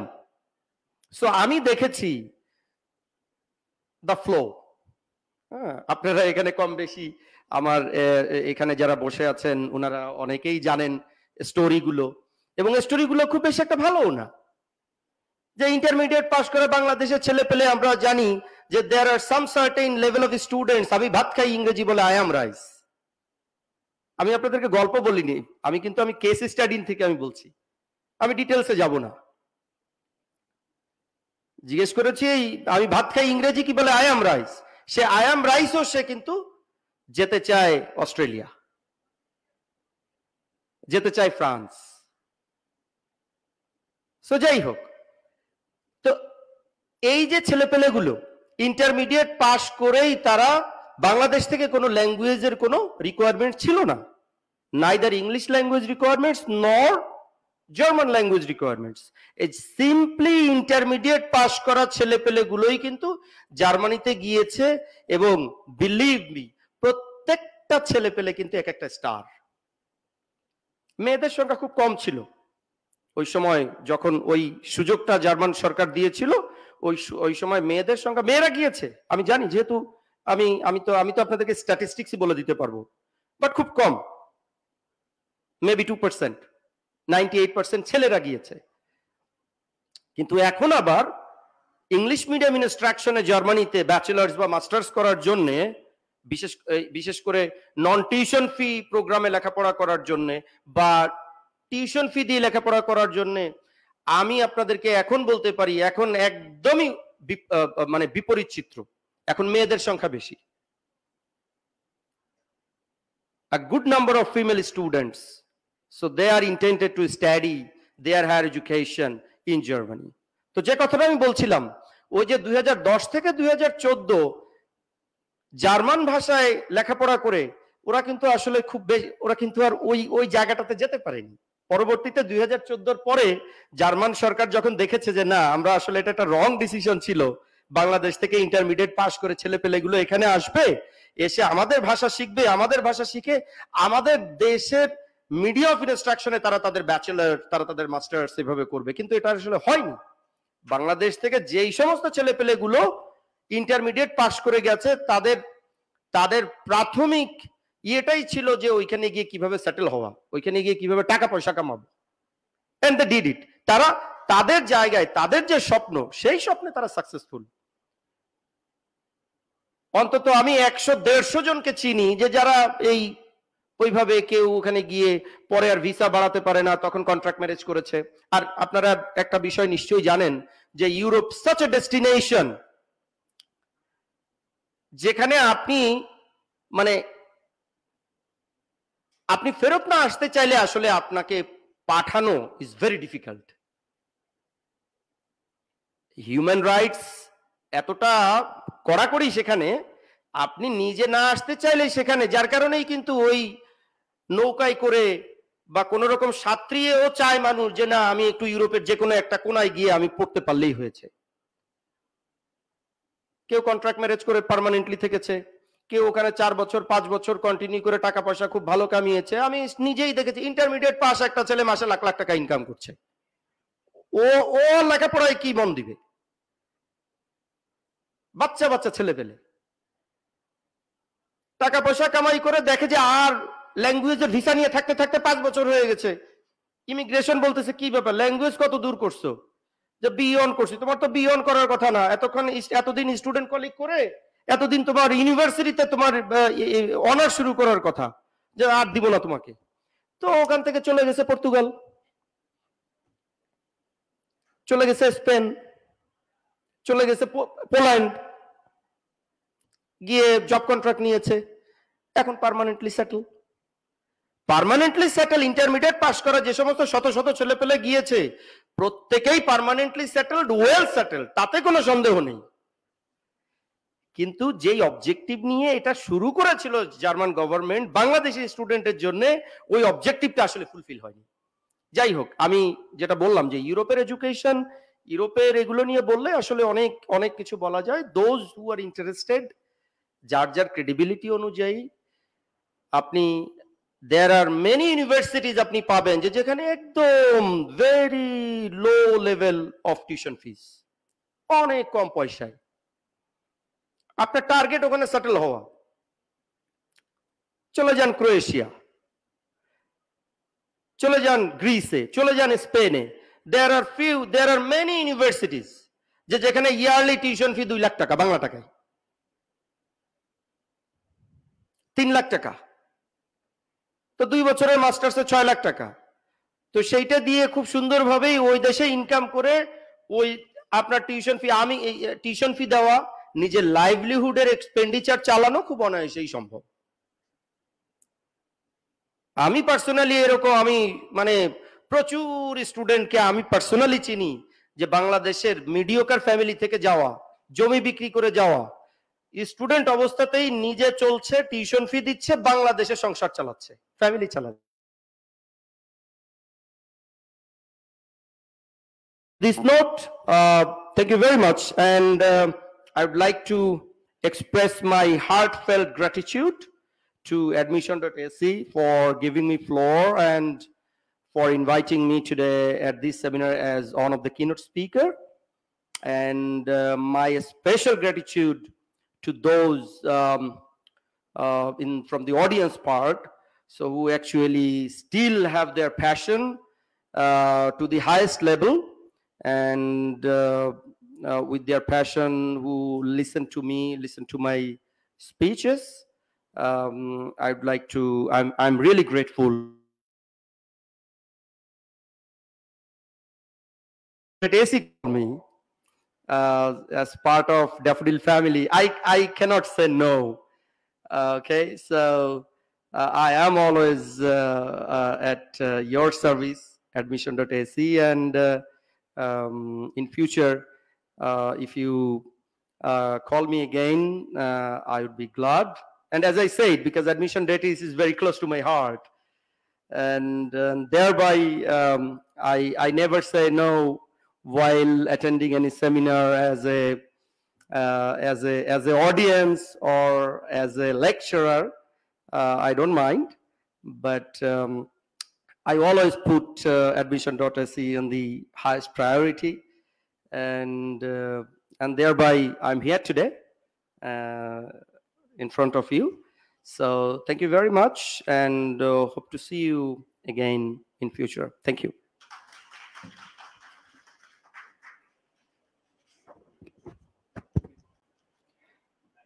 ধন্যবাদ সালমান হায়দার স্যার আপনার মূল্যবান বক্তব্যের জন্য। অনুষ্ঠানের এ পর্যায়ে আমরা দর্শকদের কাছ থেকে কিছু প্রশ্ন গ্রহণ করব। আচ্ছা, আমাদের এখানকার দর্শকের মধ্যে আপনাদের কারো কোনো প্রশ্ন আছে? থাকলে দাঁড়ান এবং আপনার প্রশ্নটি করুন।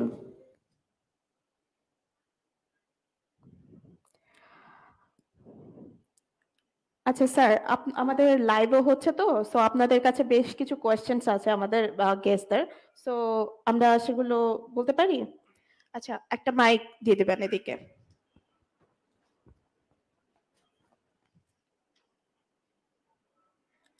আচ্ছা, ফার্স্টে ফয়সাল খান স্যারের কাছে আমার প্রশ্ন, ও লেভেল কমপ্লিট অস্ট্রেলিয়াতে কোনো প্রোগ্রামে সে যেতে চাচ্ছে, সো সে যেতে পারবে কিনা? O O level complete? হ্যাঁ, যেতে পারবে। এটা হচ্ছে ও লেভেলের পরে তাকে foundation course through bachelor, it's a pathway programme.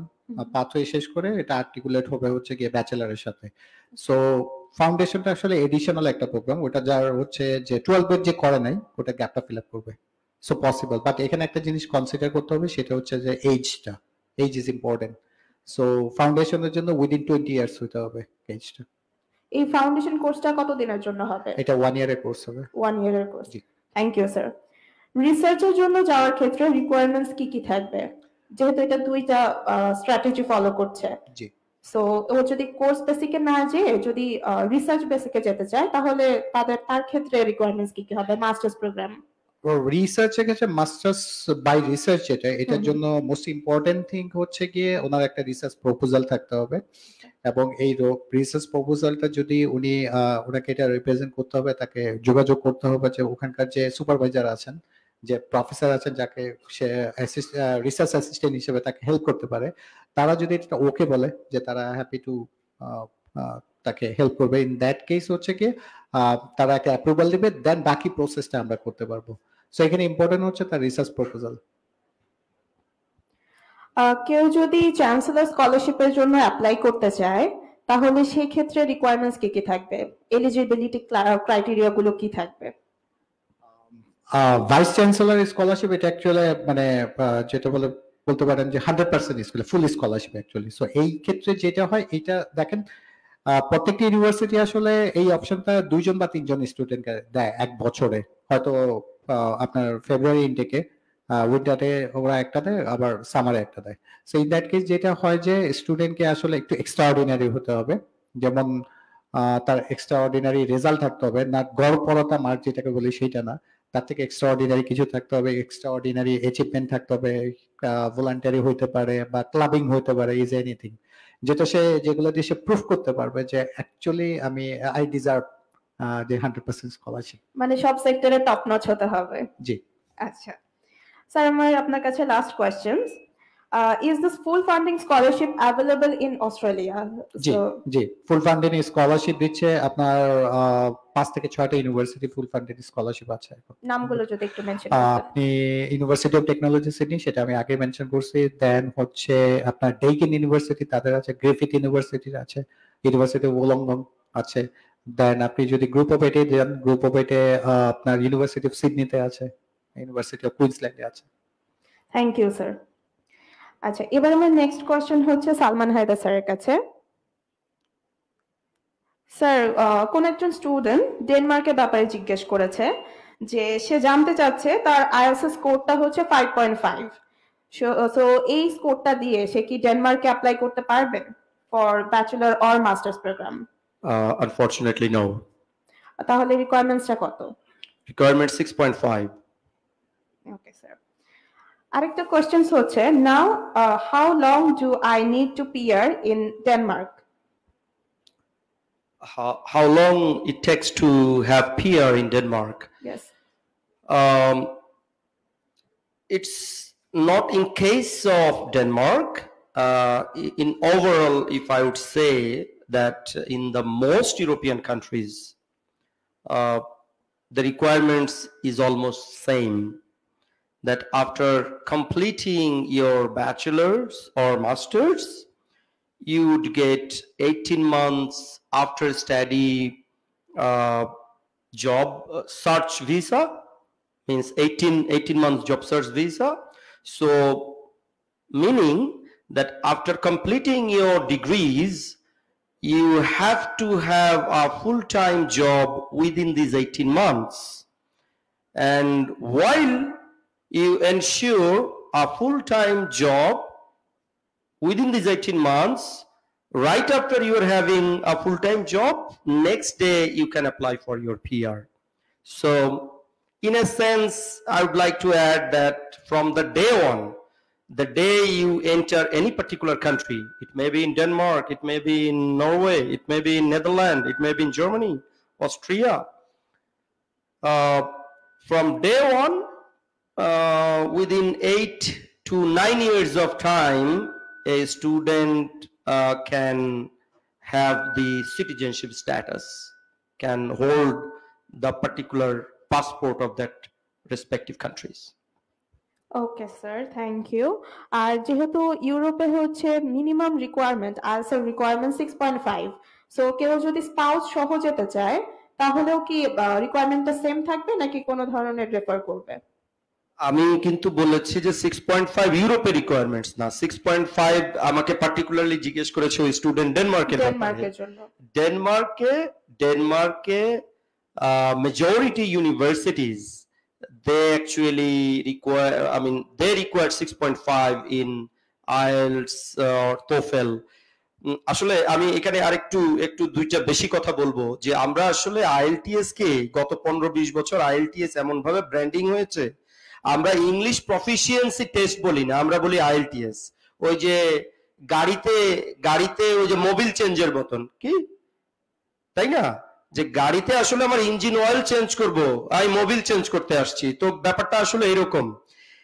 এখানে ইংলিশ প্রফিসিয়েন্সি যে রিকোয়ারমেন্টস, এই ইংলিশ প্রফিসিয়েন্সি রিকোয়ারমেন্টস এর মধ্যে কিন্তু টোফেল আছে, ইংলিশ প্রফিসিয়েন্সি রিকোয়ারমেন্টস এর মধ্যে আইএলটিএস আছে, এটার মধ্যে পিটিই আছে, এটার মধ্যে ডুওলিঙ্গো আছে, এটার মধ্যে ইউরোপিয়ান স্ট্যান্ডার্ড এরকম 2-3টা সিস্টেমও কিন্তু আছে এখানে। হ্যাঁ, আমি যেহেতু আইএলটিএস এর ব্যাপারে জিজ্ঞেস করেছেন 6.5 or equivalent to, but there are some universities যেখানে 6 দিয়েও কিন্তু অ্যাপ্লাই করা সম্ভব, ডেনমার্কের বলছি। এবার আসেন ওই যে 5.5 আইএলটিএস এর ব্যাপারে। 5.5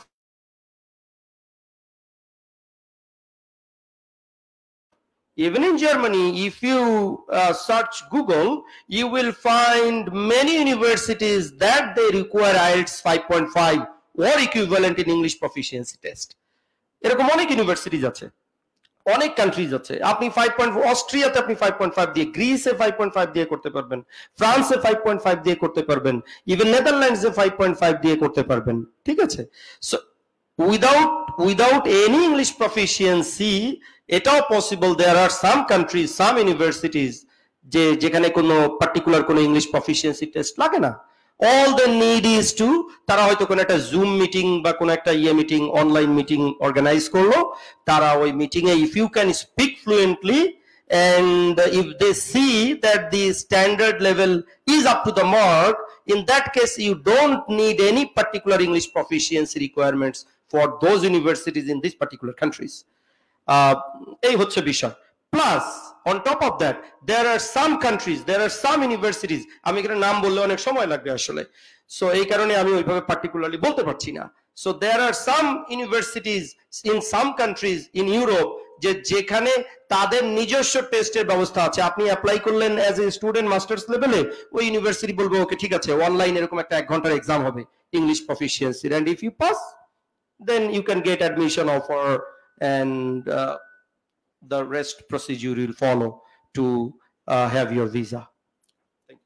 ওকে sir, thank you for your valuable information. Add করতে চাই সালমান ভাইয়ের সাথে, যে যারা বেসিক্যালি ইউকেতে মানে ইউরোপে প্ল্যান করছেন তারা ডেনমার্ক, সুইডেন প্ল্যান করতে পারেন বা ফিনল্যান্ড স্পাউস সহ, এবং আপনারা জেনে খুশি হবেন যে এই কান্ট্রিগুলোতে ভিসা রেট অলমোস্ট 100%, বাট আপনাকে অবশ্যই আইএলটিএস এর স্কোর থাকতে হবে এই কান্ট্রিগুলোতে অ্যাপ্লাই করতে গেলে, যেটা সালমান ভাই বললো যে 6 অথবা 6.5।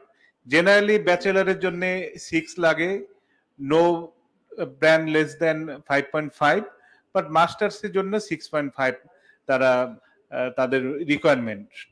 কাজে আপনারা যদি ইউরোপে স্পাউস নিয়ে যেতে চান, তো স্পাউস কিন্তু আপনার ফুল টাইম কাজের সুযোগ পাবে মোস্ট অফ দ্য ইউরোপিয়ান কান্ট্রিতে, এবং আপনি অ্যাজ এ স্টুডেন্ট হিসেবে ইউরোপে আপনি কিন্তু 20 আওয়ার্স ওয়ার্ক পারমিট পাবেন। ইভেন কিছু কান্ট্রি আছে ইউরোপে যেখানে কিন্তু ওয়ার্ক পারমিটের ওরকম বাধা ধরা কোনো নিয়ম নাই, আপনি যখনই ফ্রি থাকবেন আপনি কিন্তু কাজ করতে পারবেন।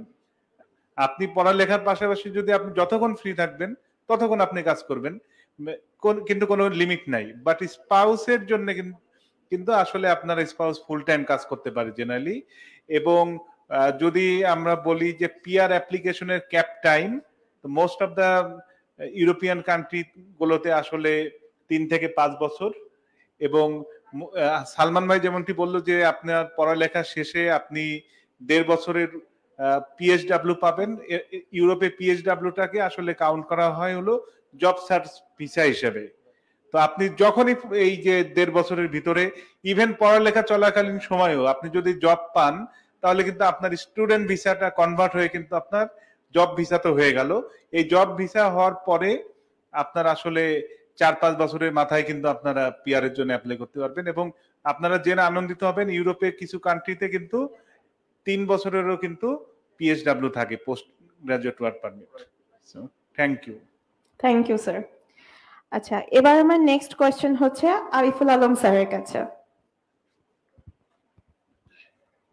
স্যার, একজন স্টুডেন্ট জানতে চেয়েছে, I have completed my HSC in 2020.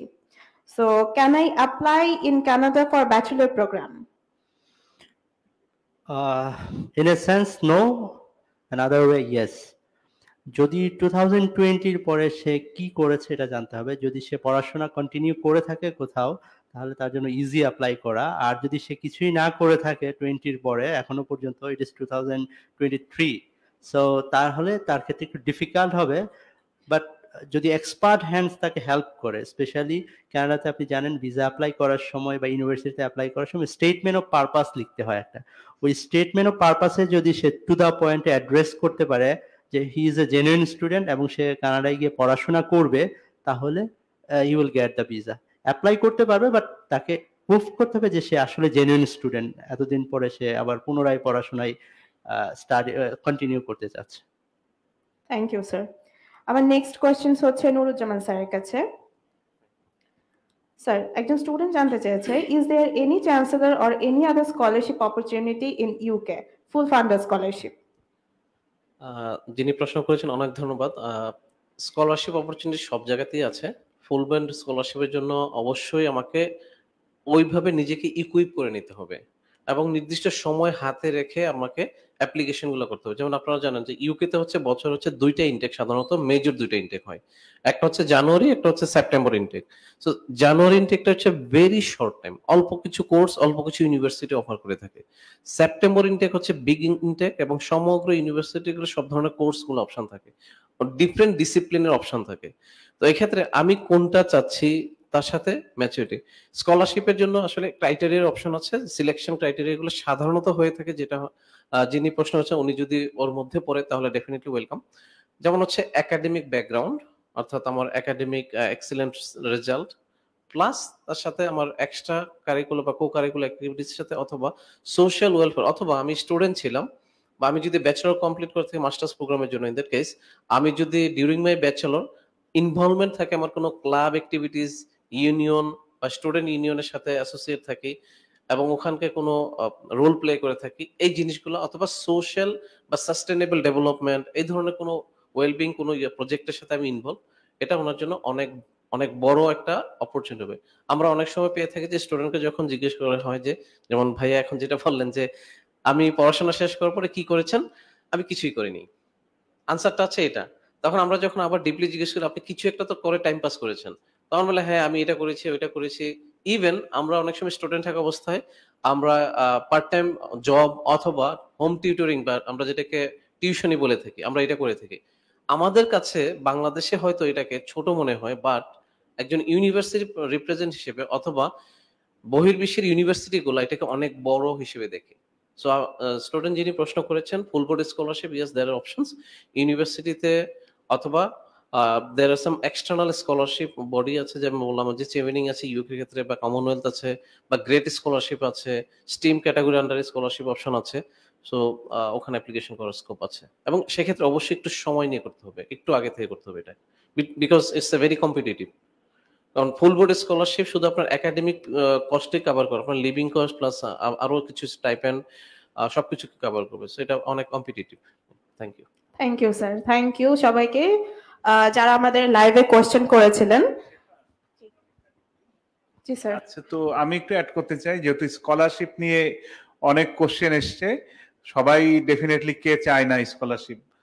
তো স্কলারশিপটা আসলে আমাদের, তোমরা যারা শিক্ষার্থী আছো তোমাদেরকে লং টার্ম একটা প্রিপারেশন নিতে হবে। সেই প্রিপারেশনটা স্টাডি লাইফ থেকে, তুমি যখন পড়ালেখা করছো তো বেসিক্যালি তুমি যদি স্কলারশিপের জন্য অ্যাপ্লাই করতে চাও তোমার একটা ভালো সিজিপিএ লাগবে, এবং যদি তোমার সিজিপিএ ভালো না থাকে সেই ক্ষেত্রে আসলে জিআরই বা জিম্যাট এই ধরনের স্কোর লাগবে আর কি, এটা মাথায় রাখতে হবে। এবং ভালো সিজিপিএ এর পাশাপাশি তোমাকে একটা ভালো আইএলস এর স্কোর লাগবে। মোস্ট অফ দ্য প্রিমিয়াম কান্ট্রিগুলোতে যেগুলো আমরা বলি ইউকে, ইউএসএ, কানাডা, অস্ট্রেলিয়া এবং ইউরোপ, সেখানে এন্ট্রি রিকোয়ারমেন্টই মাস্টার্সের জন্য কিন্তু তোমার 6.5 মোরাললেস তোমার ভর্তির যে ইংলিশ প্রফিসিয়েন্সির রিকোয়ারমেন্ট। তো অবশ্যই তুমি যদি স্কলারশিপ পেতে চাও তোমাকে ডেফিনেটলি 6.5 এর বেশি পেতে হবে আইএলস এ। এবং এর পাশাপাশি তোমাকে সবসময় আমাদের মোস্ট অফ দ্য স্পিকার বলেছেন যে এক্সট্রা কারিকুলার বা কো কারিকুলার অ্যাক্টিভিটি সেগুলোর সাথে তোমাকে এনগেজ থাকতে হবে। এর পাশাপাশি তোমার কিন্তু একটা ভালো রিসার্চ প্রোফাইল থাকতে হবে। স্কোপাস ইন্ডেক্স জার্নাল বা এরকম রেপুটেড যে জার্নালগুলো আছে সেখানে যদি তোমার কোনো পাবলিকেশন থাকে তাহলে তুমি কিন্তু স্কলারশিপের জন্য এলিজিবল। বাট স্কলারশিপের জন্য কি করতে হবে, কানাডা এবং ইউএস এর ক্ষেত্রে তোমাকে প্রফেসরের সাথে কন্ট্যাক্ট করতে হবে, প্রফেসরকে কনভিন্স করতে হবে তুমি যদি ফুল ফান্ডেড স্কলারশিপ পেতে চাও উইথ স্টাইপেন্ড। আর যদি মোস্ট অফ দ্য ইউরোপিয়ান কান্ট্রিতে আসলে তোমাকে যখন অ্যাডমিশনের জন্য তুমি অ্যাপ্লাই করবা তো সেখানে যদি তোমার ভালো প্রোফাইল থাকে তো তুমি ইউনিভার্সিটি তোমাকে স্কলারশিপ কিন্তু গ্র্যান্ট করবে। ইউনিভার্সিটিগুলোর স্কলারশিপের কিন্তু একটা কোটা থাকে, তো ওখান থেকে যারা ভালো অ্যাপ্লিকেন্ট তাদেরকে কিন্তু তারা ফুল টিউশন ফি ওয়েভার করে দেয়। টিউশন ফি ওয়েভারের পাশাপাশি হয়তো স্টাইপেন্ড, অ্যাকোমোডেশন এগুলো তুমি পেতে পারো। এবং এগুলোর ক্ষেত্রে আসলে তোমরা আরো বেশি জানার জন্য কিন্তু অ্যাডমিশন এসির অফিসে তোমরা ভিজিট করতে পারো, আমাদের কাউন্সিলররা তোমাদেরকে এই বিষয়ে ডেফিনেটলি হেল্প করবে। তো thank you. Thank you sir. দর্শকদের মধ্যে আর কারো কোনো কোয়েশ্চেন্স আছে? যদি থেকে থাকে একটু দাঁড়াবেন।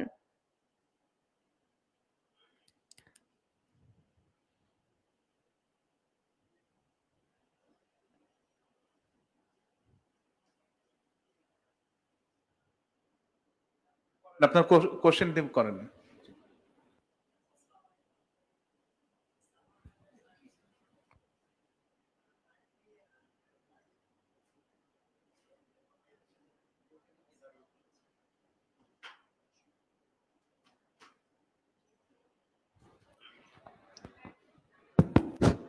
আসসালামু আলাইকুম, আমি হাসান তুষার।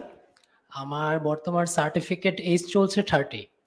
তো আমি মালয়েশিয়া থেকে একটা ব্যাচেলর করেছি সরকারি ইউনিভার্সিটি থেকে ইন্টারন্যাশনাল ইকোনমিক্সে, 2017 গ্রাজুয়েট। এরপর আমি মাস্টার্স প্রোগ্রামে ছিলাম ওখানে বাই রিসার্চ। তো করোনার মধ্যে একটা কমপ্লিকেশনের কারণে আমি চলে আসছি। এরপরে ইউএসএতে আমি একটা স্কলারশিপ পেয়েছিলাম, ইউনিভার্সিটি অফ দ্য পিপল, ওখানে পড়াশোনাতে ছিলাম। তো পরে বিভিন্ন কাজে, ম্যারেজ, বিভিন্ন কাজে ওইটা কমপ্লিট করা হয়নি, মানে আমি আনটিল নাও একটা স্টাডির মধ্যে ছিলাম। সো কারেন্টলি আমি আসলে জার্মানির ব্যাপারে খুবই ইন্টারেস্টেড। তো বর্তমানে আমার যে ইংলিশ প্রিপারেশন, ইংলিশের ক্ষেত্রে আমি হচ্ছে ইংলিশ স্কোর যে একটা বিবিসির যেটা আছে, ওখানে উইদাউট প্রিপারেশনে আমি জাস্ট পরীক্ষা দিয়েছিলাম, 6 পেয়েছি। তবে আমি মনে করি যে আমি যদি একটু চেষ্টা করে পরীক্ষা দিই হয়তো 6.5 বা 7 পেতে পারি। তো এক্ষেত্রে যদি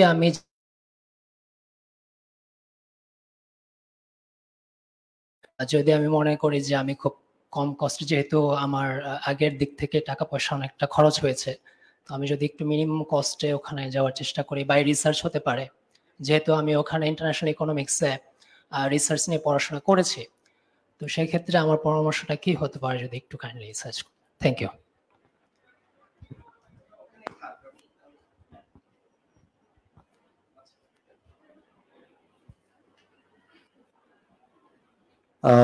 ধন্যবাদ আপনাকে প্রশ্ন করার জন্য। আমি আপনার জন্য যেটা বলবো যে হ্যাঁ, ইংলিশ প্রফিসিয়েন্সির ব্যাপারে আপনার যে প্রিপারেশন, প্লিজ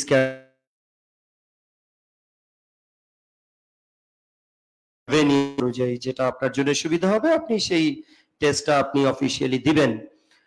আর জার্মানিতে একটা বড় যেটা ড্রব্যাকস আমি বলবো এই মুহূর্তে, সেটা হচ্ছে আপনি জার্মানির জন্য প্রস্তুতি নেবেন, ঠিক আছে, যেহেতু পড়াশোনার মধ্যে আছেন এবং একটা গ্যাপও হয়ে গেছে, আপনি আরো ওয়েট করবেন কিনা আমি জানি না। জার্মানিতে ভিসা অ্যাপ্লিকেশনের ওয়েটিং পিরিয়ড কিন্তু এখন 2 ইয়ার্স।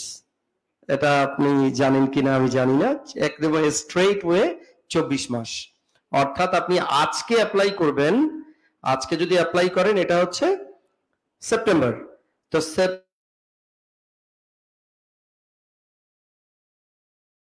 জার্মানি ঢাকাতে কল পাবেন। এখন কথা হচ্ছে যে আপনি তাহলে সেপ্টেম্বর অক্টোবর যে সেশনটা, কারণ ইউরোপে কিন্তু ইউরোপের ব্যাপারে আমি আসলে অত কথা বলিনি বিকজ অনেক লম্বা সময় লেগে যাবে। ইউরোপে মেইনলি কিন্তু বছরে একটা সেশন সেপ্টেম্বর অক্টোবর ইনটেক, যেটাকে আমরা উইন্টার ইনটেক বলি। এর মধ্যে ধরেন 20% universities in different countries, 20% universities they offer in February March session. তো ফেব্রুয়ারি মার্চ সেশনেও কিছু সংখ্যক, যেমন আমি যদি বলি জার্মানিতে প্রায় 400-450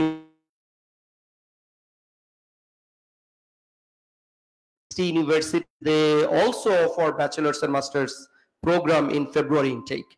কিন্তু আপনার জন্য সেপ্টেম্বর 2025 ইনটেকে আপনি অ্যাপ্লাই করার জন্য এলিজিবল, কারণ আপনাকে ওই সেপ্টেম্বরেই কিন্তু আপনি ভিসার জন্য কল পাবেন। এখন এতটা লম্বা সময় আপনি ওয়েট করবেন কিনা সেটা একটা ভাববার বিষয়। যদি আপনি চিন্তা করেন যে হ্যাঁ করবেন, সেক্ষেত্রে কস্টিং তো এরকম লাগবে না, আপনি ডেফিনেটলি নন টিউশন ফি প্রোগ্রামের জন্য করবেন। বাট একটা বিষয় আমি বলে রাখি, আপনার ব্যাচেলরের হচ্ছে কি ইকোনমিক্স।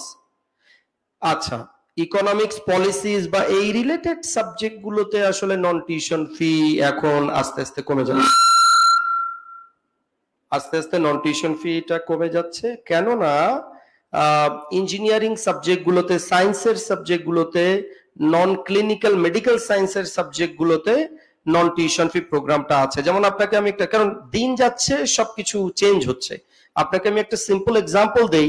3 বছর আগেও যে ইউনিভার্সিটির যেই সাবজেক্টটা নন টিউশন ফি ছিল, 3 বছর আগে যে ইউনিভার্সিটির যেই সাবজেক্টটা নন টিউশন ফি ছিল, এখন সেখানে টিউশন ফি ইম্পোজ করেছে নন ইউরোপিয়ানদের জন্য।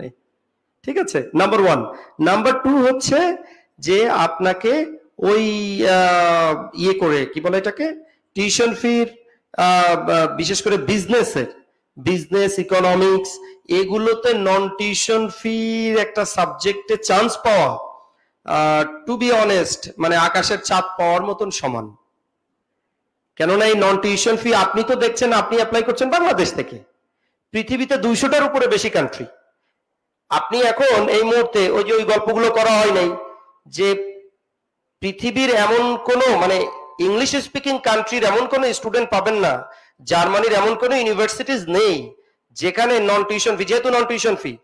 I have seen many Canadian student, Australian student, British student যারা কিনা জার্মানির ইউনিভার্সিটিতে লেখাপড়া করছে। কেন? ওই যে নন টিউশন ফির একটা সুযোগ আছে, টাকা লাগে না, এই কারণে। যার কারণে বিজনেস ইকোনমিক্স এই সমস্ত সাবজেক্টগুলোতে নন টিউশন ফি পাওয়া আছে ভেরি ফিউ, আর যেগুলো আছে সেগুলোতে অনেক রিকোয়ারমেন্টস। আপনাকে এখন শুধুমাত্র তোফেল আইএলটিএস দিলেই আপনার হবে না, সেই সঙ্গে আপনি যদি গুগল সার্চ দেন আপনি দেখবেন এই যে বিজনেসের বা ইকোনমিক্সের যে সাবজেক্টগুলোতে তোফেল আইএলটিএস এর পাশাপাশি পিটি ডুওলিঙ্গোর পাশাপাশি আপনাকে জিআরই জিম্যাটের স্কোর চাইবে। সো যার কারণে it is very difficult. Tuition fee দিয়ে হলো, তবে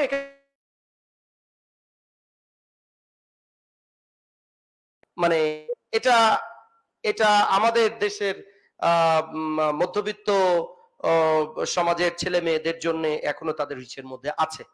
তো আপনি সেই ব্যাপারে আপনি চিন্তা করতে পারেন। আর বাকিটা তো আপনি ফার্দার ইয়ে জানতে চাইলে please come to admission.ac to have further information. Thank you. Thank you sir, thank you যে প্রশ্নটি করলেন। আর কারো কি কোনো প্রশ্ন বাকি আছে? আর কেউ কোনো প্রশ্ন করতে চান? আচ্ছা, ঠিক আছে। Now I am requesting to Kazi Mesbahur Rahman sir to give token of appreciation to our guest.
That was a wonderful moment.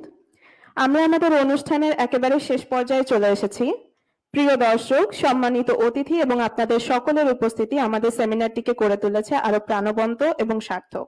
Thank you so much for joining us today. You can contact or visit admission.ac office to know more about study opportunities with scholarships. We will try our best to make your dream true. Hope to meet all of you again in the coming days. Thank you once again.